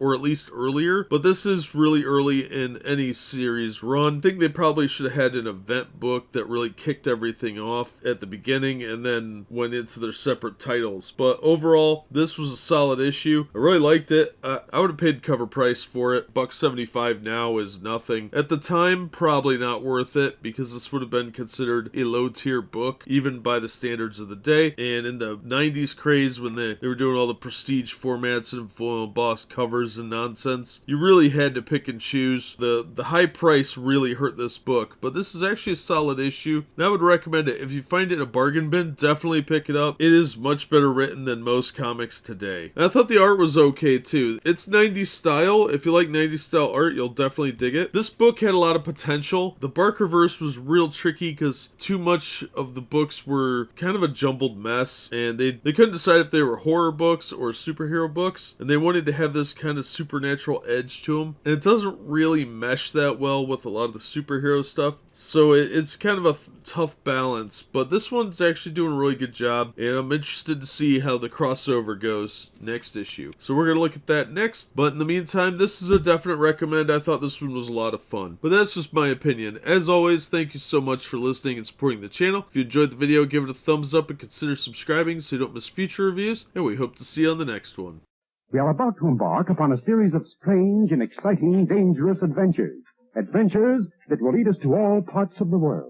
Hello and welcome to another Bad Comic Review. This time we're looking at Hyperkind, issue 4 from Marvel's Razorline. This is from 1993. The Razorline was entirely characters created by Clive Barker. Now this one is written by Fred Burke, pencils by Paris Cullins, inks by Hamilton Riggs and Petrecka, letters by Steve Dutrow, colors by Tom Smith, edits by Martin McLaren, editor-in-chief was Tom DeFalco, consulting editor Malcolm Smith, executive editor Carl Potts. Now we start off with Paragon John trying to dissuade the reporter who put up the story about the superheroes and explaining that there are no such thing. He issues a challenge that the superheroes should come out to the Historical Trust because he runs this media organization as well as several other interests, and he's the one that's been burying the truth about Paxis. And we learn that there's actually a video game where the Paxis are actually killers. The characters are called Paxters, and they're these monsters that you have to hunt down and kill. Well, Paragon John's the one that destroyed them last time, so obviously this is some of his influence and machinations. And George ends up getting interviewed by the news and giving John the idea to create a movie based on them called Hyperkind, so he issues a summons to have his men work on that. And he ends up killing someone with like this alien metal or whatever from his cane, and he releases a gas which makes his men forget. Well, the Hyperkind are dumb teenagers, so they fall for the idea of getting trapped, and they get themselves in the middle of a kill box, and all these soldiers are surrounding them while Amok goes after them, but this gas starts coming out, and Logix figures out what's going on. He gets 2 of the masks, but it's not enough. Amok doesn't listen to him, and when Bliss tries to create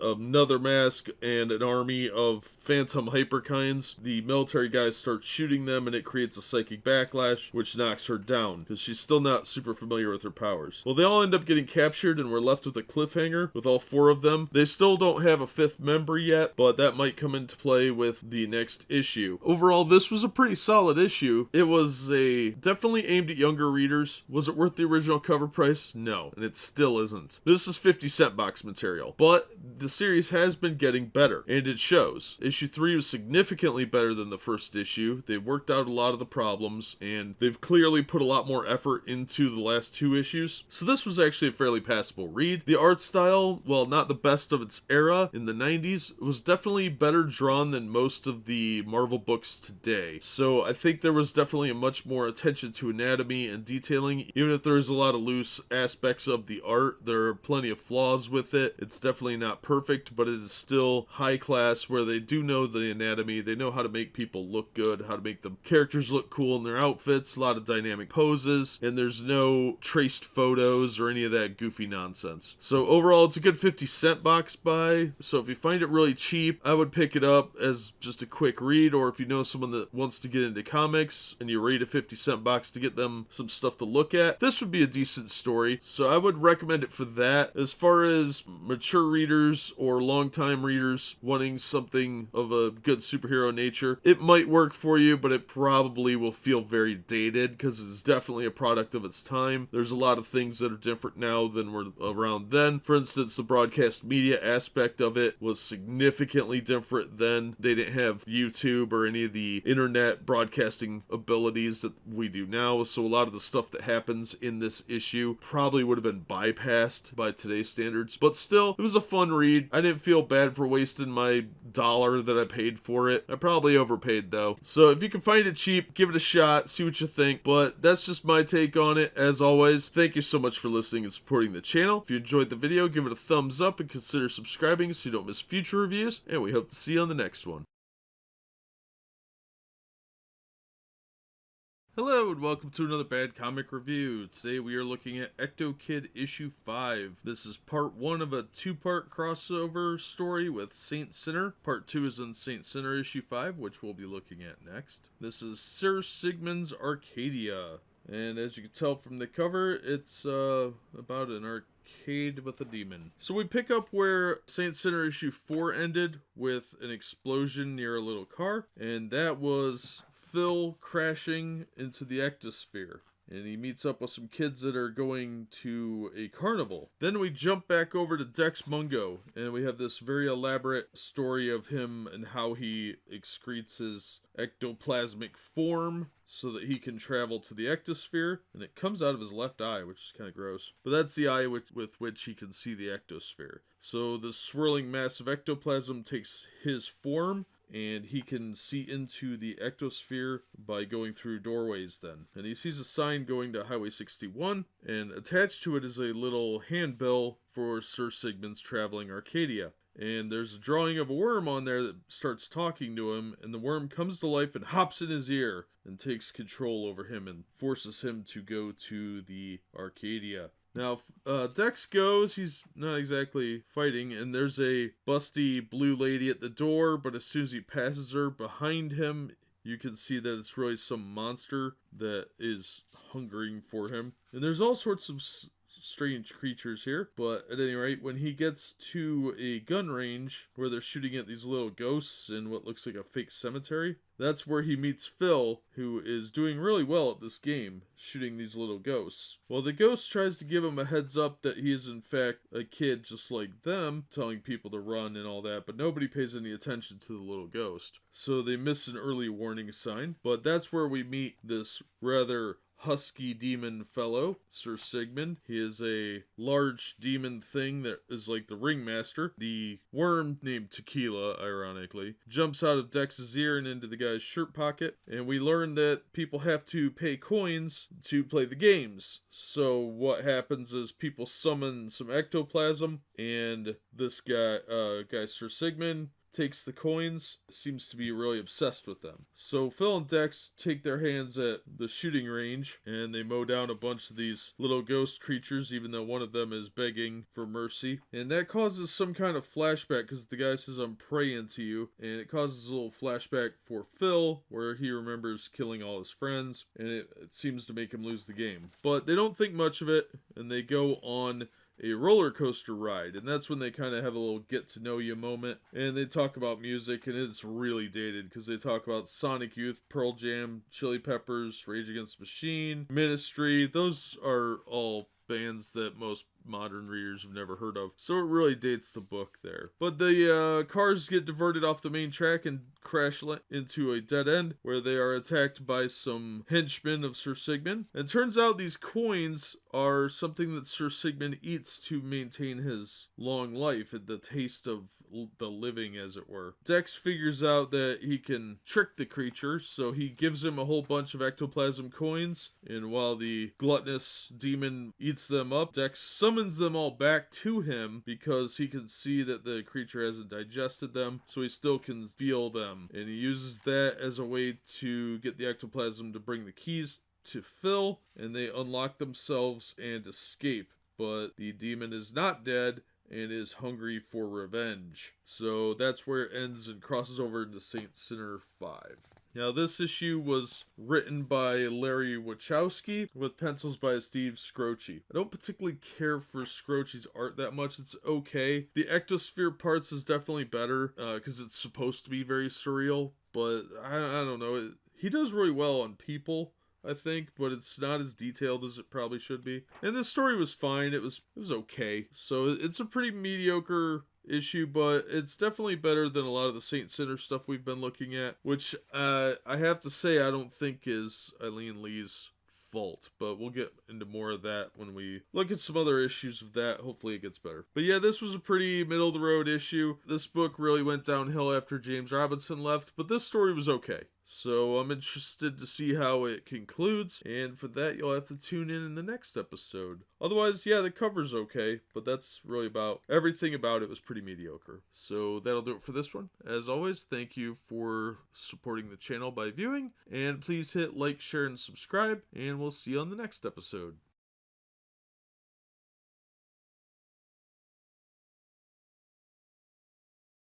Hello and welcome to another episode of Bad Comic Review. Today we are looking at Saint Sinner issue 5. Now this is the second part of Sir Sigmund's Arcadia. It's a crossover with Ectokid, and if you watched the previous episode you saw you heard where we reviewed that one. Now this is part 2 of the story, like I said, and it picks up sort of where we left off. For some reason, the demon caught up with them while they were fleeing, I guess. It's not exactly explained. And Dex tells Philip to summon his coins out of the creature, and he manages to get 4, and it weakens the creature sufficiently that the demon starts coming apart, and souls start escaping him, and that turns him into some sort of goo, which is kind of gross. Dex and Phil start to leave, but Dex doesn't really want to be alive, Philip doesn't really want to be alive again, and Dex ends up separated from him and starts heading home back to his physical body. Now he's supposed to be looking for his father, but he doesn't want to take the chance that he's weakened his physical body too much. That leaves Philip in the Ectosphere and runs across this blonde girl, Bitsy, that he had met in the previous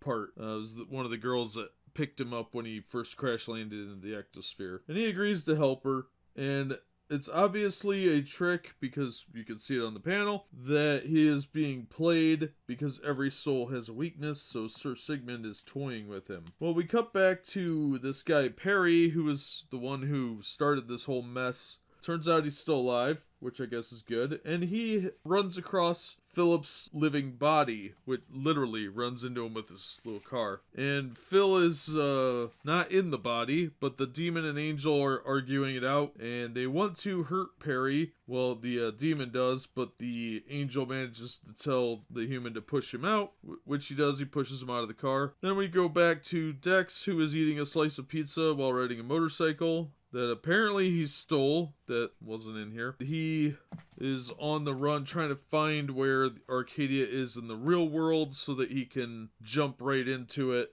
in the Ectosphere. Meanwhile, Philip is hanging out with this girl, and he's at the gun range again shooting those poor little ghost things. And he smooches with the girl, and that's when we see that, in fact, Tequila, the worm, is in her ear, and when they break apart from the kiss, she has an ecto coin in her mouth. And Dex can kind of see what's going on through his ecto eye, and he jumps into the ectosphere in his physical body and calls the girl succubus and pushes her away. That's when the demon reappears and absorbs the girl back into him. Now, they had mentioned that the demon only eats children's souls, so Philip remembers that at this point as the creature tries to absorb him, and he ages himself back to his actual physical age, which is closer to 25 or so, and he apparently is supposed to have been looking 16. I can't tell how old these people are. The art is a little vague. So he summons his coins back, splatters the demon apart, so Sir Sigmund is destroyed, and all the kids start to head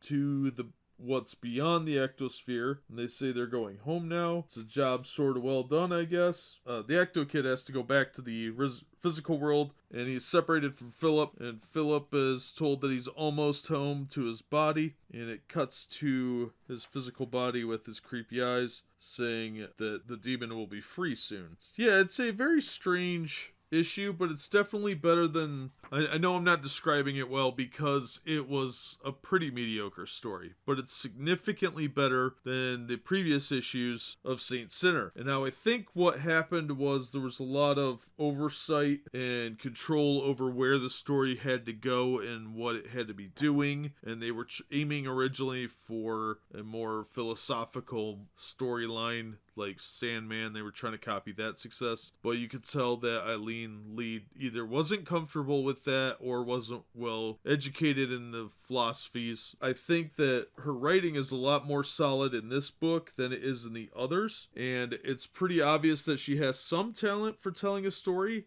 and working in the confines of what she was assigned. So this definitely shows that, she should be working on a Marvel comic. It just, I think, was a poor fit. I think probably would have been a better suited with a superhero character than the Clive Barker characters, which are, I'm sorry to say, probably more difficult to work with in a comics medium. So Saint Sinner could have been a pretty good comic, but I think they had the wrong creative team, and they were trying too hard to make it something deep and philosophical when it could have been just a fun book. But the artist also did pick up his game a little bit. There was some of the art was much better in here. Not a lot of it, but it was definitely a step up for Richard Pace, and there are some really good scenes here with profiles and shading techniques with the heavy charcoal lines that actually work, unlike previous issues where, again, they were trying to be too psychedelic. Here there actually was some really good art. It was a little bit of a mixed bag still. I'd still say that he needed more work practicing in like indie comics before he could have got to this professional level, but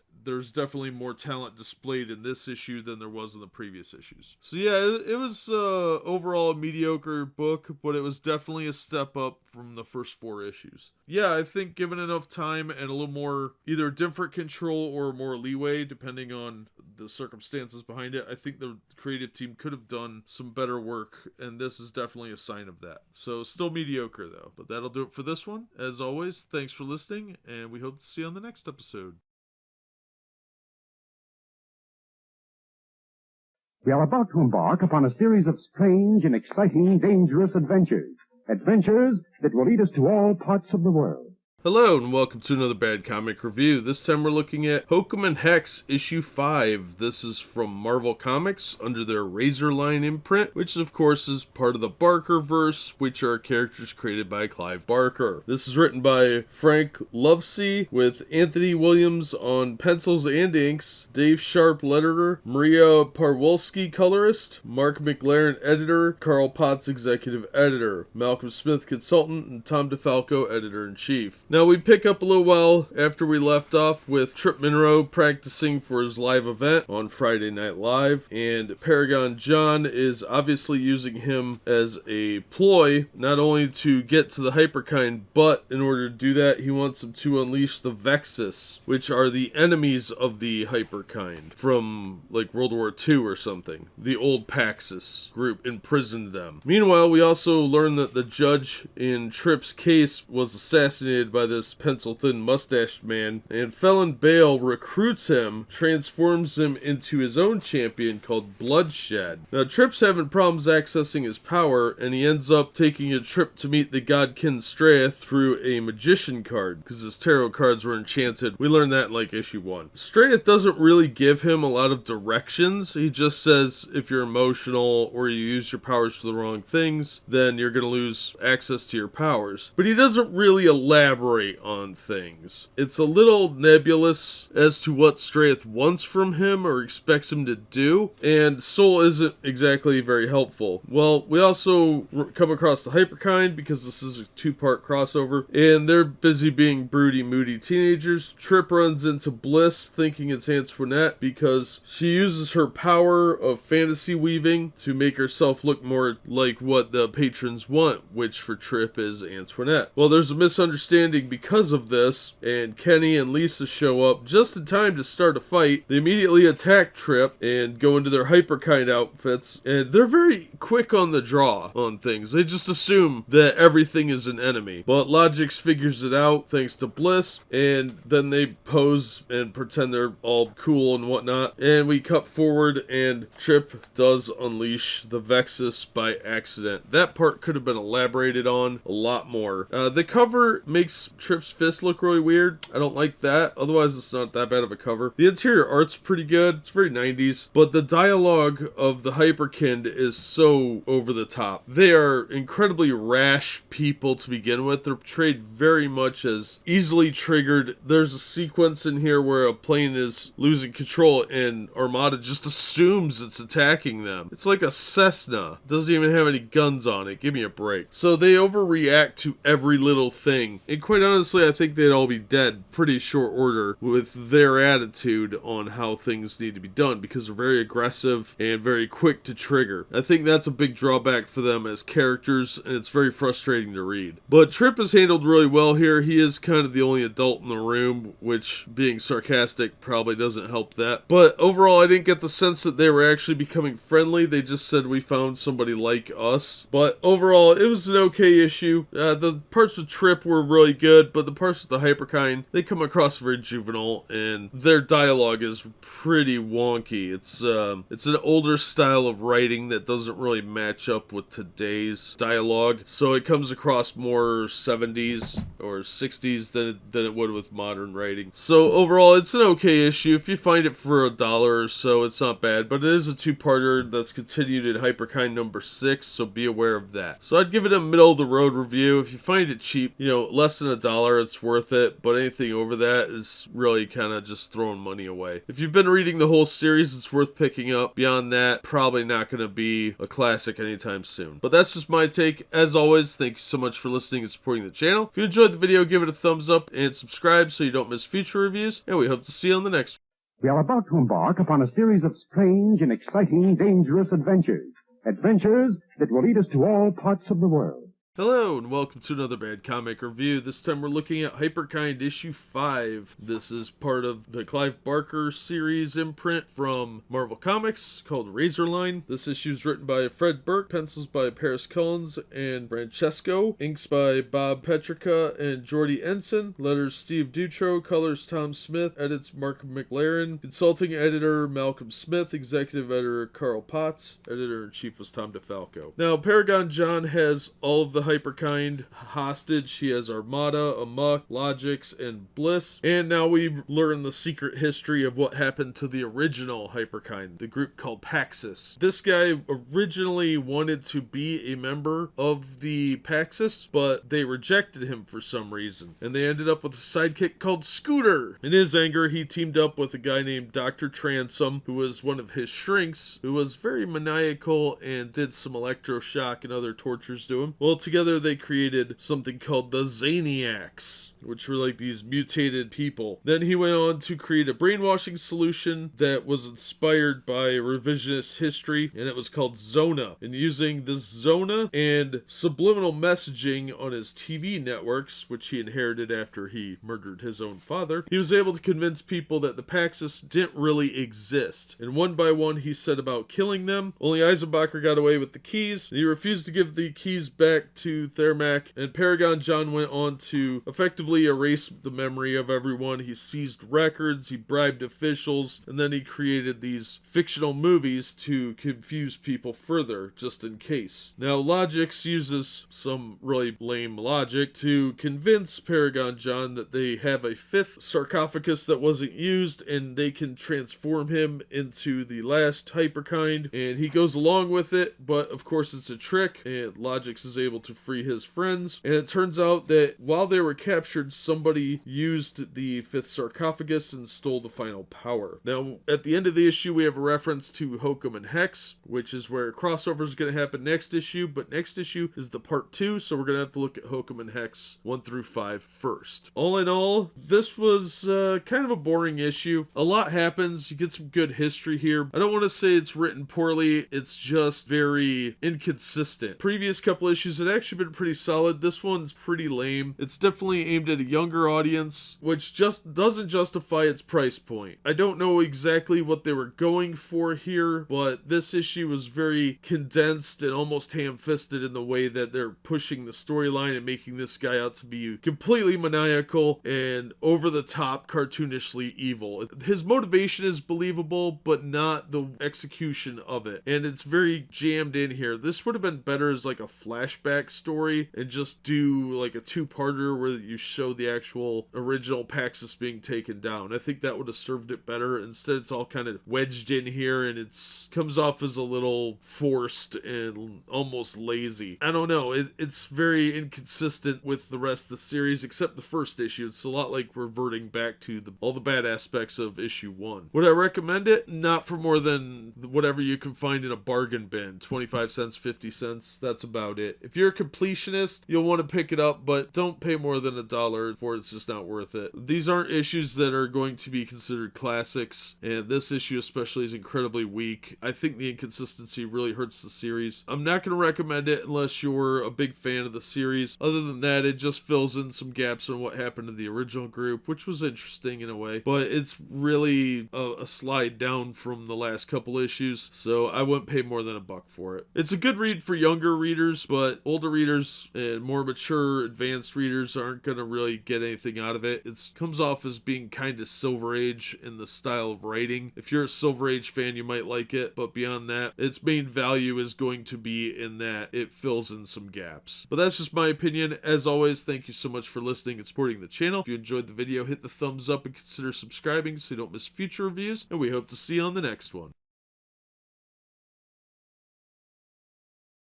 Well, hello, and welcome to another Bad Comic Review. Today, we are looking at Ectokid issue 6. This is obviously a Clive Barker book under the Razorline imprint. And we start off with Dex reminiscing. His head is disembodied and floating around, and he is having little flashbacks of somebody going through a windshield, some monster thing. Then, we see various other little doodads and whatnots, as the kids would say. Well, he did find his father in this issue. He appeared at Highway 61, and he was with some other people. He was driving an old VW bus. Dex is remembering all this as he's trying to put himself back together. So who is he with? He is with, of course, it's a weird assortment assortment of celebrities throughout the ages. Jindrak is there, who looks different, but it's not explained. Then he meets Janis Joplin, James Dean, and then we've got Nicola Sacco and Bartolome Vanzetti. They were anarchists in America who were convicted of murdering a guard and a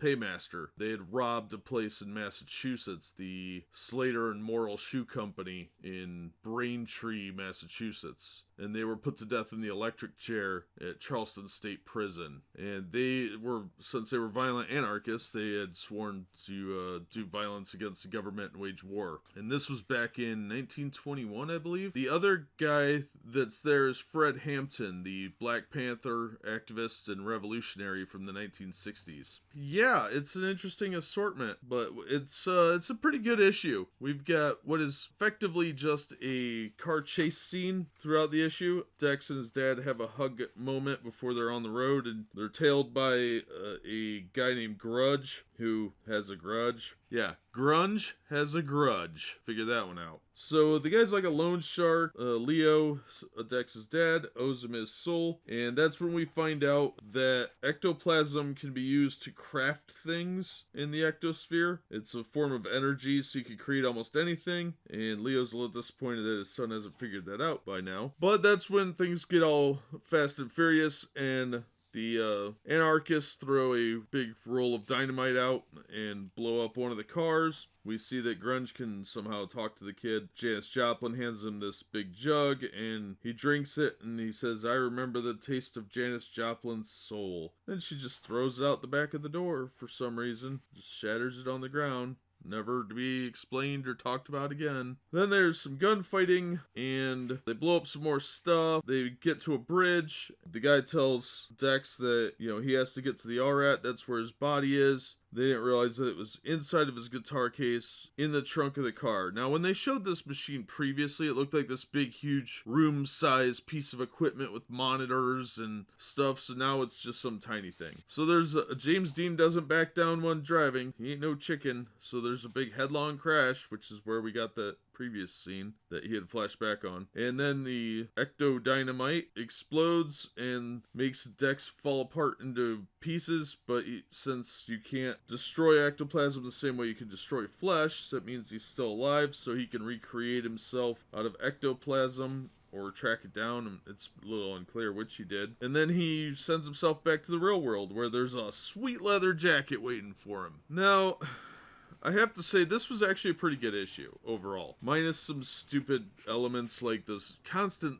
need for throwing in weird celebrities. It wasn't bad. This was edited by Tom DeFalco. Writer was Larry Wachowski. Pencils by Steve Scroce. Inks by Bob Dvorak. And colors by Mike Thomas. Letters by Gasper again. So the art's actually pretty good. I didn't have a problem with that. A lot of the celebrity people didn't really look like who they are supposed to look like. Like we got generic adventure guy, Jimmy Dean. Not the sausage guy, but James Dean. Angry black man who's supposed to be Fred Hampton, but he doesn't look like Fred Hampton. He looks more like Fred Williamson. And then we've got Janis Joplin, who looks like the Joker and Janis Joplin had a kid together. Although the two Italian guys do kind of look like they're sketchy ancient mugshots. So overall, we learned that ectoplasm can be used like the Green Lantern ring is about all I really got out of this issue, but the chase sequence was pretty good. This was definitely one of the better issues in the series, in my opinion. You don't get a lot of resolution, but it is an interesting setup. Still, the story is definitely lagging, and it's not the strongest work that Marvel produced at the time, which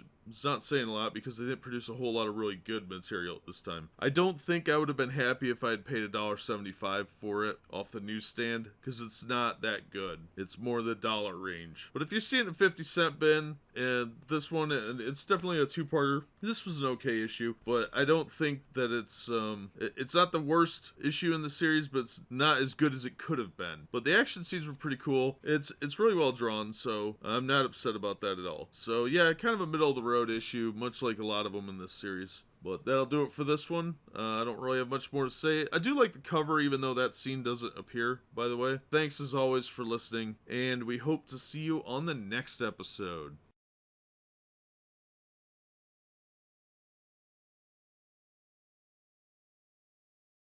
Hello and welcome to another Bad Comic Review. Today we're looking at Saint Sinner issue 6.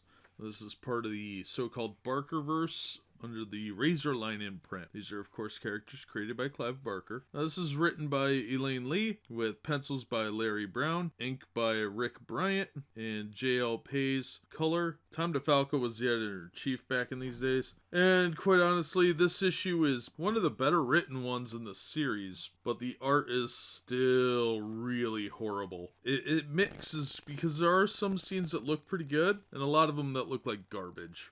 So I'm not entirely sure what they were thinking when they put this out. But anyway, we pick up with the Saint in the Ectosphere clawing his way back toward the world of the living. And there is a demon-possessed guy named Merchion Smith. He's a TV executive, and he strikes a deal with the other Smith demons to use the power of television to enthrall people. And the Saint follows this half-faced girl through her hula hoop to get to New York, and then he slips through there and he finds his body and quickly re-inhabits it. Then there's this weird chase scene with these cops chasing a armed robber, and the Sinner sees it as two different incidents, one with a black perpetrator and one with like a 1920s perpetrator, and even the cops are different. So it's really weird, but he's can't do anything about that because there's some lady or whatever got shot, and this kid disappears, and he has to use a video camera to open a gateway where he steals a taxi with people in it, and they're going to cross over to where the three friends that he made are, and it's really weird. I know I'm not describing this really well, but it's a very convoluted kind of plot. This one is actually probably the best written of the series that I've read so far. Like I said, it's a very difficult to explain situation, but this story was a lot better than the others. I think they were trying to boost sales and get things rolling a little more. It's interesting too because there's only one more issue in this series, but in the back of this issue there is a subscription offer for all 4 titles. Well, this one ended the next issue, and Ectokid ended on issue 9, and the other two, same thing. One of them lasted until issue 7, the other went to issue 9. This one solidifies my belief that Elaine Lee really did have some talent, just not for this series. But yeah, this was, the art is just horrific in this. It's not Marvel level professionalism. It looks like an indie book, and not that good of an indie book. The art is too stylistic, it's too abstract. It doesn't really fit with the theme of the book. Although the book is trying very, very hard to be Sandman, it's failing miserably. I don't know, the art, I don't think the artist was primetime ready. That'll do it for this one. I'm gonna say this one's a pass. The cover's okay, but that scene doesn't appear in the book, and although the story is better, it's still just, it's too late in the game, and I could see why it wasn't salvageable at this point. But we'll look at the final issue in another episode coming up. In the meantime, that'll do it for this one. As always, thank you so much for listening. Don't forget to hit that like button and subscribe, and we hope to see you on the next episode. We are about to embark upon a series of strange and exciting, dangerous adventures. Adventures that will lead us to all parts of the world. Hello and welcome to another Bad Comic Review. This time we're looking at Hokum and Hex, issue 6. This is part of the Clive Barker superhero universe known as the Barkerverse. From 1994 is when this issue was published. This is Look of Revelations, Bloodshed, part 1 of 4, from writer Frank Loveless, Anthony Williams penciler, Frank Turner inks, Bill Oakley letterer, Maria Parwolski colorist, Mark McLaren editor, Carl Potts executive editor, Malcolm Smith, consulting editor, Tom DeFalco, editor-in-chief. Okay, so we get to learn a little bit about Bloodshed. He talks to himself, and it's actually done well. It's not completely ridiculous, but it does make him look a bit crazy. And he executes a few of the corpori to prove a point, even though he didn't have to. And we learn that they are all overly polite creatures, because they're bred that way. They're also super violent, so they're all murdery. Well, Trip and Solon finally make it back to Trip's New York apartment, and who should be there? None other than his first enemy, Gorkill, and they have a brief fight before Solon sort of intervenes, and they have a very, very long talk about free will and the different perspectives on that, because the corpori do not believe in free will at all. They believe that everybody is predetermined, and that's why they follow Fel and Bane. Meanwhile, while, we learn a little bit more about the godkin Strath, and that he is in fact a god of gamblers, and that's how he gets prayers. So it was interesting to finally see him in a more corporeal form, and we learn a little bit about his plans to stop Felon Bale. Then we end on a cliffhanger, which was actually pretty good. This issue was okay. This was definitely a lot better than I remember, probably because Marvel produces total garbage now, and this is elevated by that standard. Still, it was very long-winded, and the whole talking about religion while beating the crap out of each other was a little silly and trite, even for then, but it's good quarter box, 50-cent box material, so if you can find it for $1 or less, I'd recommend it. Beyond that, it's probably not going to be worth the money to pay more than $1 for this, and it's not something I would really seek out. They do a pretty decent job of bringing you up to speed through dialogue and all that about what happened with the Hyperkind, and a little bit about previous issues. I didn't feel too bad about this being a jumping on point, because it is the first part of a new story arc, and this is the last story arc of the series. It's not a great jumping on point, because the series is coming to an end, but at the same time, if you miss the other issues and you find this one, I don't think you'd be disappointed for $1 or less. But if you pay more than $1 for it, I think you're getting ripped off, and it's not something I would hunt down unless you really, really love the premise. So that being said, it's a mild recommendation. I didn't hate it. The art's okay. The cover's the worst part in my opinion, but the art is passable then. It's not that great even now, so it's just sort of middle of the road all the way around, but it was worth a read if you could find it cheap enough. So that's just my take. As always, thank you so much for listening and supporting the channel. If you enjoyed the video, give it a thumbs up and subscribe so you don't miss future reviews, and we hope to see you on the next one. We are about to embark upon a series of strange and exciting, dangerous adventures. Adventures that will lead us to all parts of the world. Hello and welcome to another Bad Comic Review. This time we're looking at Hyperkind, issue 6. This is from Marvel Comics' Razorline imprint, part of the Barker verse, as it is often called, which are characters created by Clive Barker. This issue was written by Fred Burke, pencils by Paris Cullins, inks by Bob Petrica and Mike Halbleib, colors by Tom Smith, letters by Vicky Williams, edits by Mark McLaren, editor-in-chief was Tom DeFalco. Now, as I've said before, Hyperkind tends to be written at a slightly younger pace than a lot of the other books of the time, and this issue is no exception. Now, the gimmick here is that the issue is written vertically instead of horizontally, so you actually have to turn the issue sideways. They did this with an issue of X-Force. It's just a cheap gimmick to try and get some kind of attention, and that's usually not a good sign, and it's not here either. Well, this is part 2 of the crossover with Hokum and Hex, which we saw in Hokum and Hex issue 5 was part 1, so now we have the fact that the Vexus have been freed from their lava-encrusted tombs where they've been since like the 1940s. So we've got bad guys like Vigil, Slog, Memon, Quietus, and Anarchy, and they are trying to fight the Hyperkind, who they think are in the way of the Paxis, which are all dead. And we do see a member of this group called the Faithful. We saw reference to them in Hokum and Hex number 5. They are apparently people that believed the Paxis were real and that were somehow either immune or maybe just seeing through what Paragon John was doing to hide the history of the Paxis. Well, the team doesn't really act like a team at all. The Hyperkind are very disorganized. They keep getting themselves in trouble by drifting off on their own or not working as a team. Lisa has a real attitude problem still with Bliss. They use that to their advantage to escape a web of petty rationalism, like how can I fly? Humans can't fly, that sort of thing. It's sort of as a cheap way of breaking the superhero illusion. Well, a long fight ensues. The character Mammon is pretty interesting. He has this ability called Cold Gold. He's like got a Midas touch sort of thing, but he can encase people in gold and make them kind of in their own little universe, and they can break out of it,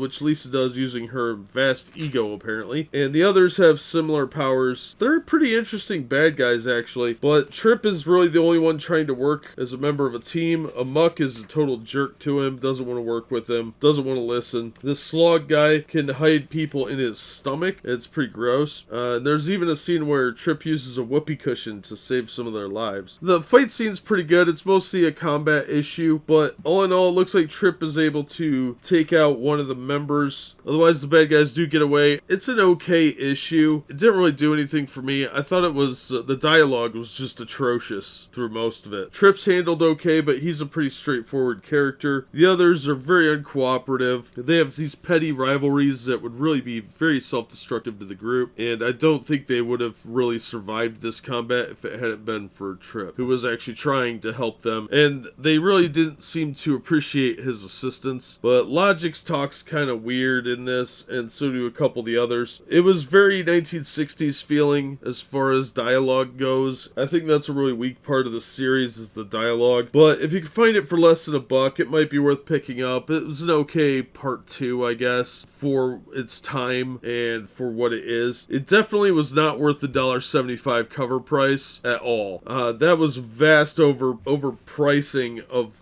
a comic book even for then, and that's really what killed it, I think. If this had been a regular price comic, it probably would have lasted a little longer. I can see why these really didn't make it. Most of these Razorline books were just overpriced for what they were, and this was no exception. But like I said, it's okay if you find it in a quarter bin or a 50-cent box. Something for $1 or less, I would recommend it as something to fill time. The gimmicks in this are pretty annoying though, especially the sideways reading. I hate that. But that's just my take on it. As always, thank you so much for listening and supporting the channel. If you enjoyed the video, give it a thumbs up and subscribe so you don't miss future reviews, and we hope to see you on the next one. Hello and welcome to another Bad Comic Review. Today we are looking at Ectokid issue 7. This is by the same team as last time, and it is of course part of the Razorline imprint from Marvel, which are superheroes from the mind of Clive Barker, as the tagline says. Well, we pick up where we left off. Ice and Tom still have Dex's mom. He has found out where his father's machine is, and he's going to trade that knowledge for his mother. Well, they decide to dress his mother up like a nun and shave her head, put her in various torture positions, all the while talking to Dex. Now, Dex is annoyed. Ice is ordering him around, but Dex does the silly screw loose thing, and Dex points his gun at the camera, but Dex shuts his camera off and Ice blows his apart. Okay, then we cut over to the General, who is a member of this secret organization called the Expurgatorius, which is who Ice and Tom are working for. And the General's having a dream that he's got the Orit and he's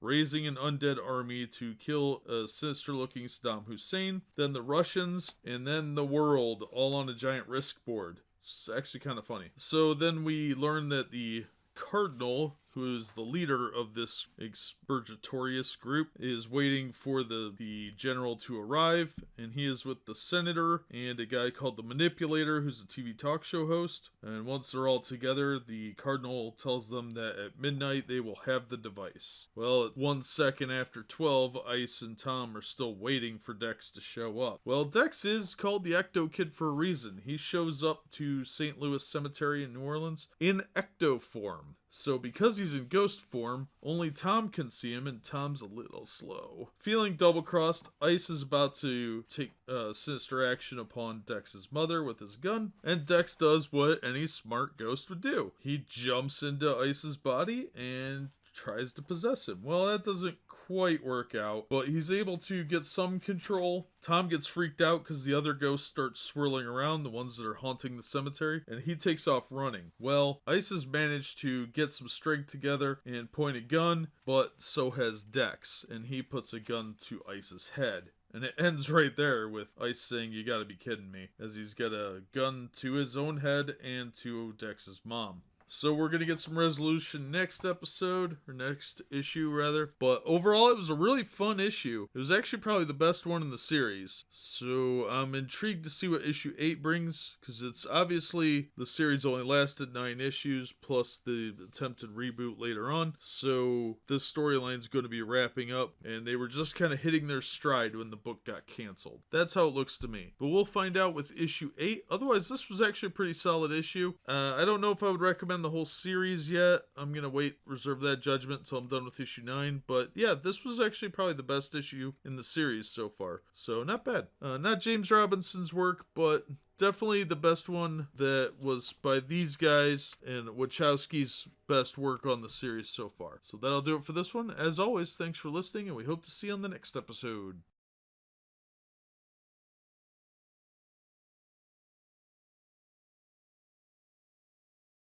Hello and welcome to another Bad Comic Review. This time we're looking at Saint Sinner issue 7. This is the last issue in the series. This is of course part of the Clive Barker superhero universe of the Razorline imprint. Now we pick up where last issue left off with the Saint Sinner driving a cab full of people through a gate. And this story actually really makes it clear this could have been a really good comic if they had brought down the philosophical pseudo-intellectualism. Now this is written by Elaine Lee again, with art by Larry Brown, inks by Bryant and Morissette, colors by Maria Parwilski. Now the art is a lot cleaner in this issue, so I'm not overly upset, but it's still not that great. So anyway, these 5 people in the cab are drawn into the ectosphere. One of them is a dead lady, so we learn each of their roles in this scenario from this half-faced girl that the Saint had met previously in the previous story arc when he had been kicking around in Ectokid and Saint Sinner issue 5s. We've got a kid with cancer, we've got a mother that worries about him, we've got a worried father whose baby disappeared, which is why they're there, a drug addict, and the Saint. So we learn about the half-faced girl's origin and how her grandmother pushed her in front of a subway car, but there's something more to her,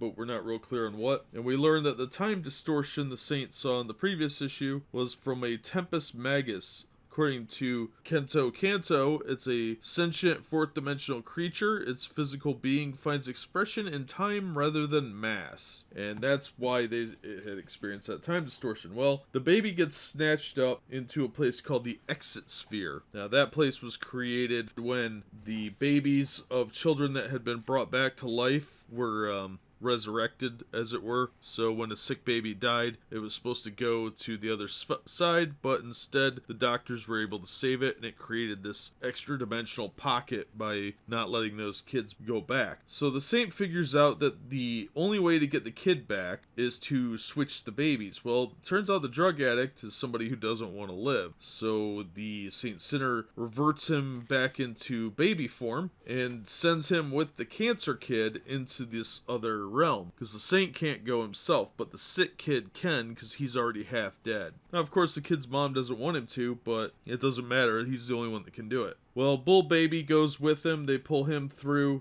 into this rift world, and Bull Baby goes with him to kind of protect him and keep an eye on things. And the kid manages to switch babies with the mother of the child, the dead woman. So her soul is willing to switch the living baby for the dead one, but the living kid is half dead as well because it had been injured by a stray bullet previous issue. So the sick kid comes back, and Saint Sinner is able to cure his cancer in this other world, and they quickly send everybody in the cab back through the rift, and the taxi crashes into a television screen where one of the sinister evil guys is on TV, Blake Merchant Smith. And that would have been a lead up to a larger battle had the series continued.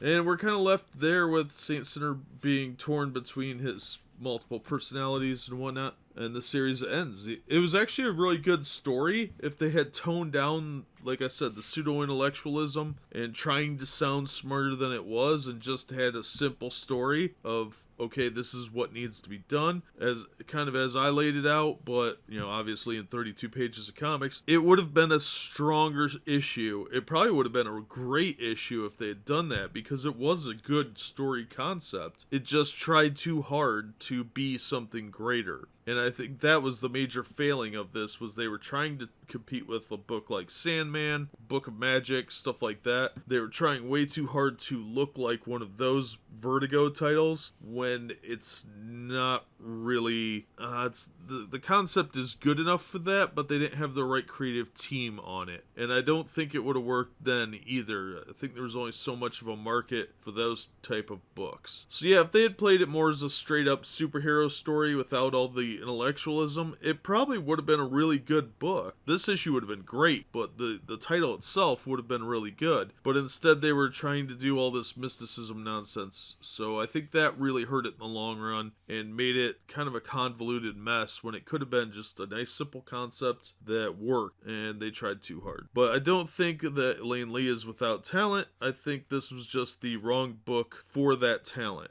Overall, this was the best issue in the series, quite honestly. It's the one that made the most coherent sense, which is Still not a whole lot, but at least it had a beginning, middle, and end. Unfortunately, before they could kind of right the ship, I think they were in the right direction with this issue, but before they could correct, it was too late. I'm a little disappointed. I think the character has a lot of potential to be an interesting character if you tone down the highfalutin nature of it and make it more of a straight up adventure story and explain the powers, explain what he's doing. This issue did a much better job, but overall the series is crap at it. So if you're gonna pick up an issue of this series, pick up this one. It's the only one worth tracking down. I would only pick it up if it was in a 50-cent bin or a $1 bin. I don't think it's worth more than that. So yeah, unfortunately, Saint Sinner was a pretty big disappointment, although the concept I thought was really good. But that'll do it for this episode. As always, thank you so much for watching and supporting the channel, and we hope to see you on the next episode. We are about to embark upon a series of strange and exciting, dangerous adventures. Adventures that will lead us to all parts of the world. Hello and welcome to another Bad Comic Review. This time we're looking at Hokum and Hexa issue 7. This is part of Marvel's Razorline series from the 90s. Characters created by Clive Barker. This issue was written by Frank Lovesey, Anthony Williams on pencils, inks by Rick Bryant, Dave Sharp on letters, Maria Perwilski on colors, Mark McLaren editor, Carl Potts executive editor, Malcolm Smith consulting editor, Tom DeFalco editor-in-chief. Alright, so the Mad God Felon Bane has created his own champion to offset Godkin's strengths, and that means Trip Monroe's in some trouble. Now, his new sort of friend, the soldier that we met previously, is actually trying to help him now because they're kind of on the same team. He was going to kill him, but he just realized that Felon Bane's gone insane and now wants to murder him as well as Trip. So they kind of have a common enemy, and although they are very much different people, they don't have a choice but to work together. So Gorkill is nearly killed, and so is Trip when they first encounter bloodshed. Meanwhile, Mona Lisa is about to get surgery done on her, and that actually is going to play into this because her coma is induced by something in her brain, and these surgeons have to go in and take it out. But Bloodshed used to be a bit of a serial killer when he was human, and he's going to go after her because, well, he's got to torture somebody to get information, and Solon is right there, still disguised as a woman. Also, Wraith shows up for revenge against Trip, and that doesn't really work out. And we're left with a cliffhanger ending that means Gorkill and Trip may be in some serious trouble because they do not know how to fight this guy. And Bloodshed is very powerful and seems to understand his powers a lot better than Trip does, and he's mastered them way better. Overall, the story was pretty good. This is definitely the best series overall from the Razorline, mostly because it is a bit more concise and it seemed to have some direction. It's written more as a standard superhero comic, and while some of the other characters were good, like Ectokid was a pretty solid character, situations didn't always seem to be fully fleshed out, and some books seem to have kind of indecisive goals. Hyperkind was really bad for that. So hopefully the next issue will be good. There's only 2 issues left in the series, and I think at this point they knew the series was ending because they were just trying to wrap everything up, and it's pretty obvious. But overall, it's good back issue stuff. If you can find it in a 50-cent box or $1 box, I don't think you'd be feeling too cheated, but you'd probably want some previous issues to know what's going on here. So I'd recommend this if you grab it out of a discount bin. Pretty entertaining. The art's not bad, and I kind of like Trip's outfit, the Starfield. That looks kind of cool. It plays into his magician theme. But overall, pretty entertaining read for $1 or $2. If you can find it for less than $2, I think it'll be entertaining. If you pay more than that, you'll probably feel kind of cheated. The cover price of $1.75 was very high at the time, but for modern times, you get your money's worth for about that much. That'll do it for this one. Thank you so much for listening and supporting the channel. If you enjoyed the video, please hit the like button, and don't forget to subscribe so you don't miss future reviews. If you'd like to help the channel out in other ways, links are below for my Streamlabs, my Teespring, and the Patreon. Streamlabs is, of course, for one-time donations, Patreon for monthly reoccurring donations, and the Teespring store has merchandise that you can pick up that's really cool. Thanks again for watching, and we hope to see you on the next one. We are about to embark upon a series of strange and exciting, dangerous adventures. Adventures that will lead us to all parts of the world. Hello and welcome to another Bad Comic Review. This time we're looking at Hyperkind, issue 7. This is from the 1990s series from Marvel Comics under their Razorline imprint, which are of course part of the Barker-verse, which are characters created by Clive Barker. This issue was written by Fred Burke, pencils by Paris Cullens, Mike Halbaleeb did inks, Steve Dertro letters, Tom Smith colors, Mark McLaren editor, Tom DeFalco editor-in-chief. Okay, so we pick up where we left off with our heroes clutching the body of their friend Armada, who they thought was dead, but apparently she may still be alive, barely though, so she's kind of loosely hanging on. And then they talk about how if Kenny hadn't broken the computer, they might know how to save her, but they don't. And that's when they remember this old hopscotch rhyme that Bliss used to know. And we learned some really disturbing things about what her dad did to her, which is apparently why she's a stripper and possibly an escort of some sort. Well, there's this poem that had been being spouted in issue 3 by the blob creature, which is also the same as this hopscotch story, and she thinks that maybe there's a connection between this old rhyme and a hidden source of information, because the Paxis were forgotten about purposely by Paragon John, but maybe somebody knows more and is awake to what's going on and was able to relay some information through this rhyme. So they have to follow the clues, which are it's kind of lazy, honestly. It's very unimaginative. It leads to an observatory where they see a secret set of stairs that goes to the side of a hill, and they follow it, blazing a trail to this metal door. Well, they end up screwing up the secret password, and they have to break the door down, and it leads into this MC Escher building with staircases that go all sorts of crazy directions. Also kind of lazy, but there's a lot of cool stuff of the Paxis hanging up and around, which actually would have looked cooler in a different setting instead of kind of being a little try-hard. Well, here they meet Amber Transphasia. She is apparently a leader of the Faithful and may have been a Paxis at one time, and she knows Thermac, lawgiver of Quo, who first showed up in 1917. We get a little bit of history about the Paxis in here too, which that was kind of cool. She explains to them that their energy is based off of life force, and that's how Armada's weapons work, and by depleting her weaponry, she actually depleted herself, and each power comes with its own negative. For example, Amok's power is based on his temper, which is the downside of instinct, so when he loses his temper, he's actually hurting himself. It's all a little cheap. This is very, very generic and lazy, but the point is they had to get to the sarcophagus, put Armada in, and it reinvigorates her, and they have a big group hug. But Bliss doesn't quite trust the lady, but they don't really have much of a choice. This was a pretty tepid issue. The dialogue is definitely pretty dated, and it's aimed at younger audiences, which is fine. It does have the Comics Code seal of approval from the Comics Code Authority, so it's a fairly safe book for younger readers, but I don't think there's a whole lot here for older readers. Honestly, it was a pretty weak issue that could have been a lot better. For what it is, it's okay, but if you're looking to pick this up, I don't think it was worth more than $1. I'd be a little stretched to even say it was worth $1. If you see it in one of the cheap boxes, pick it up for a kid, you know. I don't think your average adult's gonna find anything too interesting here, but that's just my take on it. As always, thank you so much for listening and supporting the channel. If you enjoyed the video, give it a thumbs up and subscribe so you don't miss future reviews, and we hope to see you on the next one.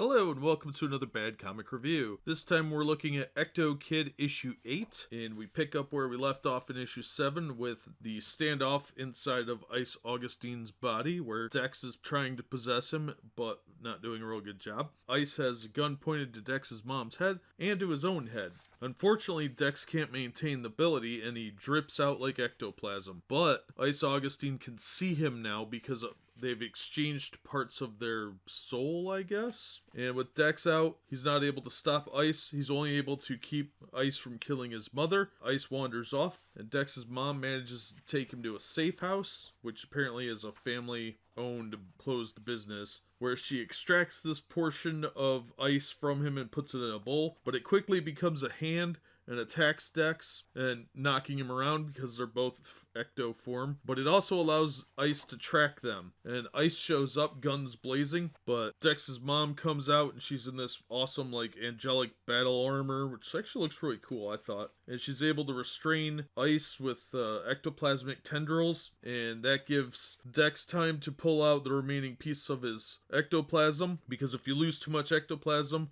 you cease to exist. Once that's recovered, unfortunately, Ice is able to get his gun, and he guns down Josephine. Dex has to watch his mother be killed because he's still in ecto form, and he's able to speak to his mother's spirit briefly before Theriites come and take her to the other side. And she tells him that they're not the enemy, and that she can see that now. But the other problem is that his father's machine is apparently in the hands of these shady individuals that run this cabal that we heard about last issue. Dex is in for a chilling encounter next issue, because that's where the issue ends. It's a real depressing ending. It's actually a really good issue. I was surprised. Larry Wachowski's doing a real good job here. It's not James Robinson good, but it's actually not a bad story. So this was a pretty good issue. Issue 7 was pretty good, I thought. This one's not bad either. It's $50 dollar read. It's not something you want to pay more than $1 or $2 for. I think $2 is probably a little too high even, but it might be worth $1 to pick it up, check it out. It's a pretty decent story. They were just finding their stride with some of these books when the end came. I think Ectokid's probably the strongest one. Saint Sinner was pretty well a flaming pile of garbage, but I think that was more try-hard stuff than anything else. They were just trying to be more than what they were. Ectokid seemed to be doing okay. I think it's just kind of a mediocre book, but overall it's not the worst thing I've ever read. It's certainly not, new Marvel, but it's not too bad. This one was okay. So yeah, I would give it a mild recommendation. Like, if you happen to stumble across it and it's real cheap, pick up 7 and 8, because it's a pretty decent story between the two issues. Otherwise, the art's not bad. It's same sort of art. It's pencils by Steve Scroce, which kind of works for the book, and I can see some improvement actually from the first couple issues they did. I'm going to give this one a light recommendation. Like I said, if you find it cheap, pick it up. Otherwise, I won't hunt it down or anything. But that'll do it for this episode. As always, thank you so much for listening and supporting the channel. And be sure and come back for another video very soon.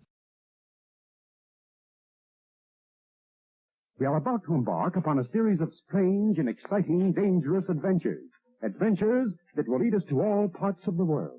Hello and welcome to another Bad Comic Review. This time we're looking at Hokum and Hex issue 8. This is from the 1990s series based on Clive Barker's characters, lovingly called the Barkerverse, but it's actually part of the Razorline from Marvel Comics. This issue was written by Frank Lovesey, Anthony Williams pencils, Andy Lanning inker, Dave Sharp letterer, Maria Perwolski colors, Mark McLaren editor, Carl Potts executive editor, Malcolm Smith consulting editor, and Tom DeFalco editor-in-chief. After the horrifying events of last issue, it looks like Trip and Gorkill may be very close to death, and they get sucked into something called the Neurosphere, which is where their hyperminds go before they're dying. It's this universe that uses different parts of the brain that aren't being used, the fictional 9/10ths of the brain or whatever, and it creates this sort of like flashback of your life, but this time it's very abstract and weird, and Trip has to basically go through and face his fears, and we get a recap of his life, which is horrifying and very tragic, but it does kind of inspire him to do something, and we're building up to the final issue, which looks like it might be the death of Trip. But this was a really interesting issue. We also got to see what happens with Godkin Strath and what his ultimate plan seems to be, and we know that Felon Bale seems to be angering the other gods, so it looks like it's going to be a pretty interesting conclusion. Overall, this was actually not a bad issue. It was an interesting story, and it really showed a lot about how Trip is a survivor and the things that he's gone through that are pretty horrible. The art is fine. It looks really good actually, and it's not a great independent issue, so you're not going to be able to really get a lot out of this on its own if you're not familiar with the character, because it loses quite a bit in the translation. So if you've been reading the series, this is a pretty solid installment, but on its own, probably going to be kind of a surreal, weird issue. Worth noting though is for collectors, inserted in the issue in the center, sometimes they used to do inserts in there, and this time there is one for a video service called Rock Video Monthly. It's a subscription thing that you could do back in the 90s. So if you're looking for one of these in pristine shape, make sure that insert is in there. Beyond that, it's good dollar bin material. It's a solid installment in the book. It's definitely well written and well drawn, and the series absolutely got better as it went. This probably could have been a pretty successful series if it had been given a chance and the price hadn't been so high. I think the $1.75 price point really hurt this series and all the Razorline books, because if they were regular price, which was about $1.25 at the time, I think it would have been more successful and people would have been more likely to try it out. But the sales definitely tanked after the first issues. It's unsurprising that this failed because of the overpriced nature of the book, but not for lack of trying. I think this one had the most obvious direction, and it was easily the most solid series. So if you're planning on picking up the series to check it out, this is probably the best one to get, and this issue was really solid. So grab it out of a discount bin and give it a shot. You could do a lot worse for $1. So if you can find it for $1 or $2, I'll recommend it, but I won't pay more than that. I don't think it's really worth more than that, unless you have a big nostalgia thing for it. That'll do it for this episode. Thank you so much for listening and supporting the channel. If you enjoyed the video, please hit the like button and don't forget to subscribe so you don't miss future reviews. If you'd like to help the channel out in other ways, links to my Teespring store, Patreon, and the Streamlabs are all in the description, or just share the video on your social media. That helps a lot. And as always, we hope to see you on the next one.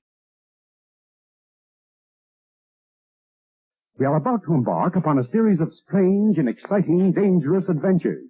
Adventures that will lead us to all parts of the world. Hello and welcome to another Bad Comic Review. This time we're looking at Hyperkind issue 8. This is part of the Razorline imprint from Marvel Comics. It's from the 1990s, so you get kind of a mixed bag sometimes. These are based on characters created by Clive Barker, composing part of the Barkerverse. Story was by Fred Burke, guest pencils by Roger Cruz, inks by Petreka and Halblieb, letters by Steve Dutro, colors by Tom Smith, edits by Mark McLaren. The editor-in-chief was Tom DeFalco. So a few issues back in Hokum and Hex, Z-Man realized who he was, but he ended up dying at the end of the issue. And when he did, his powers kind of canceled out. So some of the people that he had made disappear reappeared. That event plays into this issue because he had killed Tempest by disseminating her atoms. Well, now she's back because with Z-Man gone, she reassembles on the freeway in her underwear. And she has to kind of remember who she is,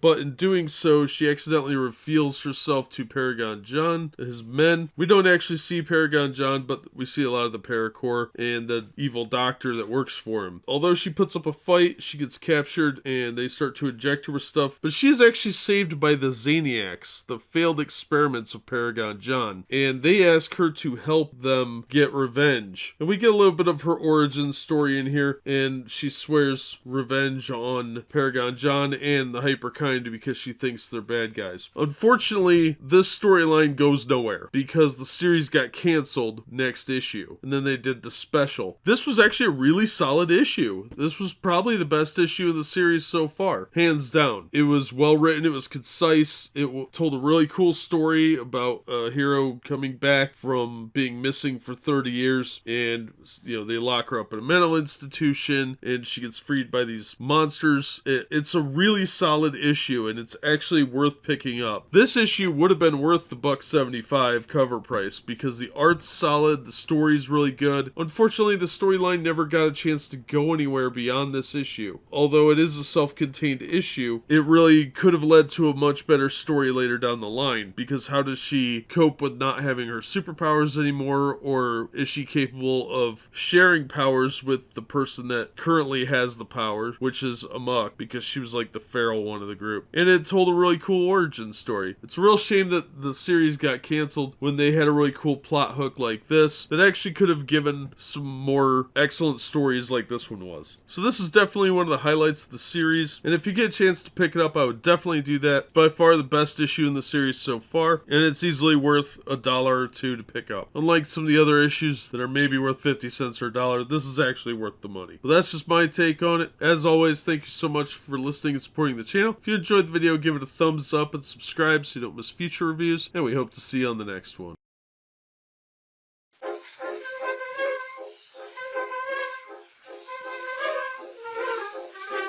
Hello and welcome to another Bad Comic Review. This time we are looking at Ectokid issue 9. This is the final issue of the series, and of course this is part of the Razorline series, which was characters created by Clive Barker. This is an interesting issue because it's the last one, but I don't think they knew that it was going to be the last one. Not initially anyway. There is a bit of a change of pace for this one, and they're leading in a new direction, but it doesn't have the feel of a final issue. This is written by Larry Wachowski, pencils by Steve Scroce, Strangeland and Dvorak inkers. Tom DeFalco was the editor-in-chief. I can't read the name of the letterer, and then Mike Thomas was the colorist. So this is back when Marvel was kind of on the rocks. They weren't doing real well financially, and these books were expensive to produce. It had $1.95 cover price. It was on nicer paper. You would expect it to be top-tier quality. Well, the Razorline series was pretty disappointing in that respect. This issue was actually really, really good. Now, in this issue, we jump around a lot because that's the way the story needs to be told. But what happens is a man walks into a bar, pulls a gun out, and is going to shoot Dex. And we jump back in time and learn that this woman, Annabelle, came to hire Dex, and he agrees because I think he needs the money more than anything. Well, then Dex is confronted by this gunman. His name is Mark, and Dex beats the crap out of him with, after he gets sucker punched, by the way, with an ecto sling and knocks the guy out.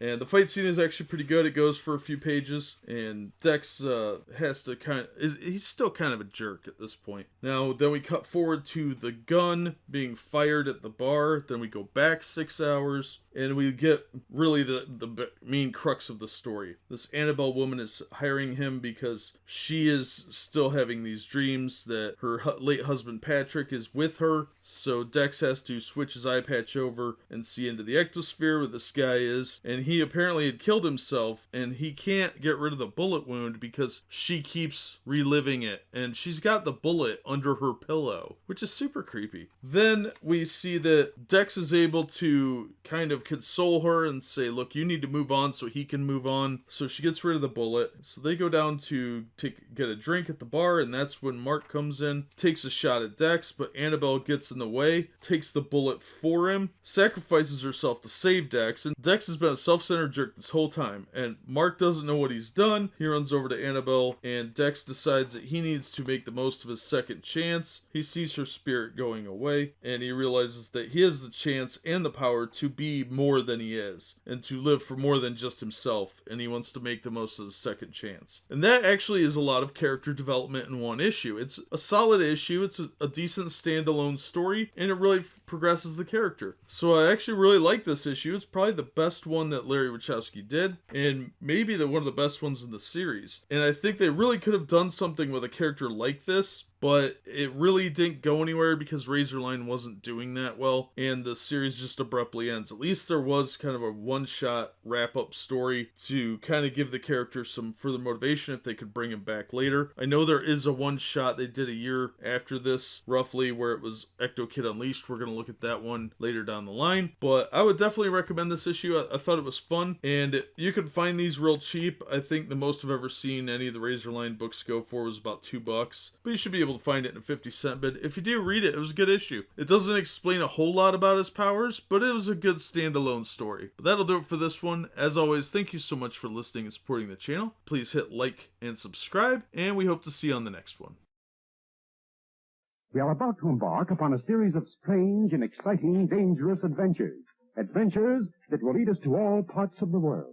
Hello and welcome to another Bad Comic Review. This time we're looking at Hokum and Hex issue 9. This is the final issue in the Razorline series, which is superheroes created by Clive Barker from the 1990s. This was written by Frank Lovesey, Anthony Williams artist, Clive Barker creator, Dave Sharp letters, Maria Perawalski did the colors, Mark McLaren was the editor, Carl Potts executive editor, Malcolm Smith consultant, Tom DeFalco editor-in-chief. So while they're in the Hypermind, Bloodshed and Trip have to face off and make their final stands, villains, and Trip is having all kinds of problems figuring out how to defeat him. He does encounter Mona Lisa's mind, so that implies that bad things happened. We're never given substantive proof, though, because the issue has to cover a lot of territory. Solon Ray is apparently up to be executed and is getting sucked back to visit his father, Fallon. So we don't get a lot of wrap up. There is a conclusion to the story of Bloodshed, and we get to learn a little bit about him. And the way Trip defeats him is not too bad. But the ending is very abrupt because it seems like there was supposed to be another issue on here. Like maybe this was forced to be condensed down from a story arc that was meant to be like a 12-issue thing. So unfortunately, it does feel a bit rushed, but it is a conclusion to the series. It's not the best conclusion, but it does leave the door open for further stories. And honestly, I really like this series. I thought it was pretty solid. Considering I got it out of 50-cent boxes, the $1.95 cover price on this issue was very high at the time, and I think that was a major contributing factor. I've mentioned this in other episodes, but the story itself isn't bad. The art's not bad. It's pretty solid 90s art. The cover does relate to what's going on. Unfortunately, we don't really get good resolution. The characters in the storyline are a little weird, and I think that was the problem that all of the Clive Barker books had, was they were just a little abstract and maybe a little too pseudo-intellectual at times. But this one was the most superhero of them and probably the best written. The others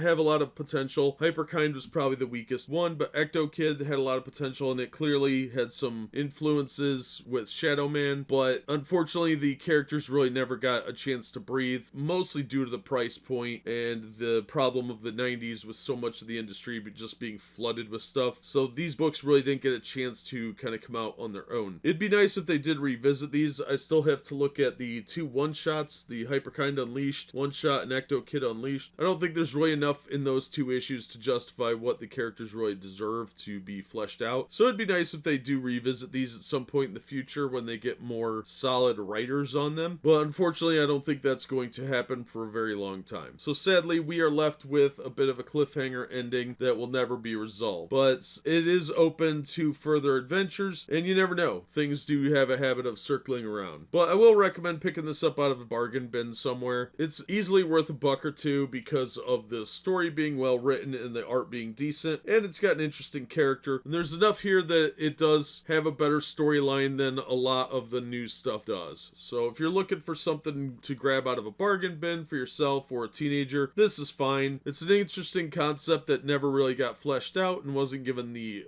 time and attention it probably could have had, and the price point was just too high. But it's a nice little historical piece that's worth checking out of a 50-cent box or $1 box or $2. I'd be comfortable paying $2 for it. I didn't feel cheated for that. So that being said, that's going to do it for this one. Thank you so much for listening and supporting the channel. If you enjoyed the video, please hit the like button and don't forget to subscribe so you don't miss future reviews. If you'd like to help the channel out in other ways, you can share the video on your social media or buy something nice from the Teespring store, or you can support me monthly on Patreon for as little as $1 a month, or you could do a one-time donation via Streamlabs, which accepts PayPal. Those options are all linked below, and as always, we hope to see you on the next one.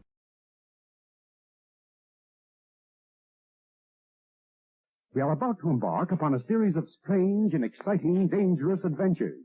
Adventures that will lead us to all parts of the world.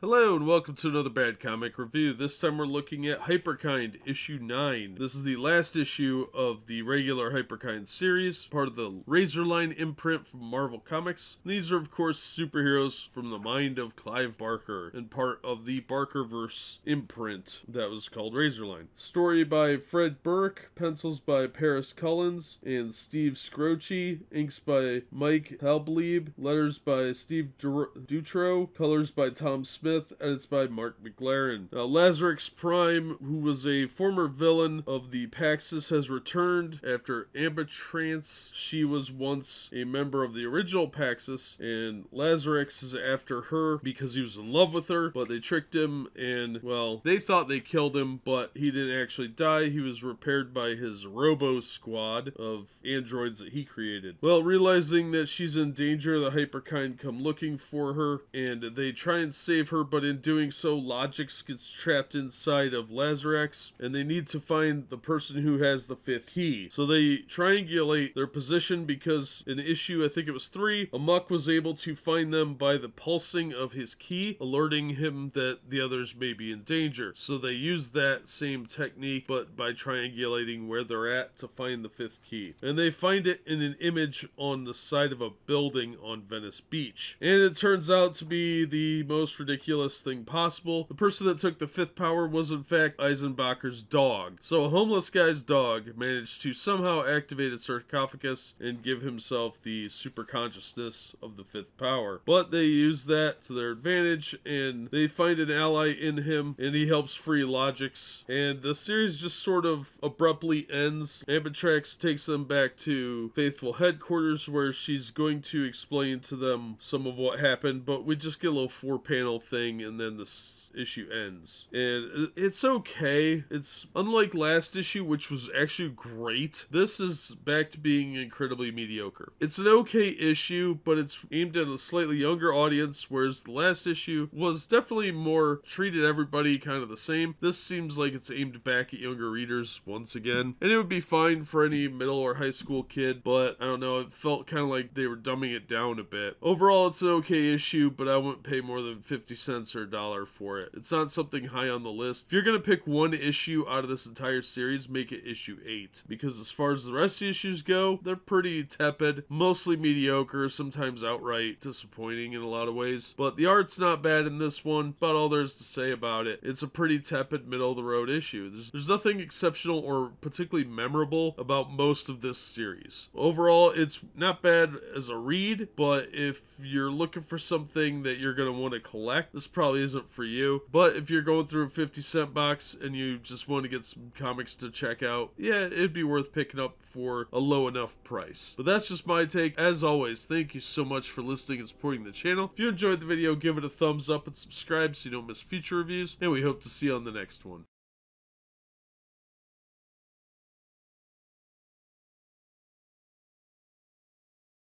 We are about to embark upon a series of strange and exciting, dangerous adventures. Adventures that will lead us to all parts of the world. Hello and welcome to another Bad Comic Review. This time we're looking at Hyperkind Unleashed Issue 1. This is a one-shot from Marvel Comics in 1994. It was written by Fred Burke, pencils by Fabio Lazuna, with help from Manuel Flores and Luke Ross. Mike Halbeeb and Dan Schafer did the inks. Steve Dutro on letters. Elaine Lee colors. Edited by Mark McLaren. So our teen heroes are in their Hyperkind outfits, and they are fighting some bad guys trying to save the Pharaohs, who are being attacked because they blew a drug courier event, which was a bunch of cocaine, which in fact was George's responsibility before he became a muck. So while they're trying to break this up, they kind of go over the history of what happened in the regular series. It does a decent job bringing you up to speed, but it's really kind of just padding for the storyline. They eventually go back to Amber Trance, trying to find out a little bit more about what their purpose is. They're really conflicted about their powers, and since she's one of the original Praxis group that first got the powers, she goes over again what that's all about. Amok goes and confronts his friend, who really considers selling him out and using their powers for one big score. It's a bit convoluted at that point, but they do find out they have to go talk to Thermic, and they make their way to where he's at, which is kind of a neat idea actually. He's got his own little monastery temple thing with some monks that are kind of followers of Quo, and they try and talk to him, but they end up in a fight like you would expect. And again, they contemplate giving up their powers. Then the dog consciousness decides to send them all into outer space after they confront Eichenbacher, who turns out to be not exactly what they thought. And we're left with a cliffhanger ending that will never ever be resolved because, well, this was the last one shot they did from the Clive Barker line, and I think all the rights reverted back to Clive Barker's estate. There's also a backup story called called Ritual, which is a 2-page, very short story for Hokum and Hex, which I thought was really lacking in the space it needed to breathe. It was way too short, and I don't buy comic books to read short stories. And again, Hokum and Hex was one of the better books in this series, so I don't know why they picked Hyperkind to go with, but this is dollar bin material. It's not that great. It's not bad. It's just aimed at a younger audience, and it uses a lot of pop psychology and really ham-fisted storytelling, forcing you from one event to another, and it really doesn't seem to get anywhere. And by the time it starts to get anywhere, it leaves off with a cliffhanger ending that you know is never going to be resolved. So if you could pick it up out of a dollar bin, that would be about the only way I'd say to bother tracking it down. The art's not bad overall. It's very 90s, but it's got some really good detailing, and they do a lot of cool posing in it. And the way their powers end up being changed by the end of the story actually makes a little more sense than it did at the beginning, especially with Amok's hands not having any fingers. They're just blades, making it very impossible for him to pick anything up. So they finally correct that and kind of clear up their outfits a little bit, so they're a little bit more in line with what superheroes would actually have, and making them a bit more functional. And I liked that, but it really should have been a mini-series and not a one-shot. I think that would have made more sense. So it's got a lot of issues, but for what it is, if you pull it out of a dollar bin, you'll be entertained. It's got everything pretty well summed up, so you don't have to read the original series, although that would help significantly. But there's just too much in here going on at one time for it to be a single issue and make coherent sense. But by today's standards, it's practically a masterpiece. So if you're looking for something entertaining, but not the greatest thing you've ever read, this is going to be it. That's going to do it for this one. Thank you so much for listening and supporting the channel. If you enjoyed the video, please hit the like button, and don't forget to subscribe so you don't miss future reviews. If you'd like to help the channel out in other ways, links are in the description to various support methods. And as always, we hope to see you on the next one. We are about to embark upon a series of strange and exciting, dangerous adventures.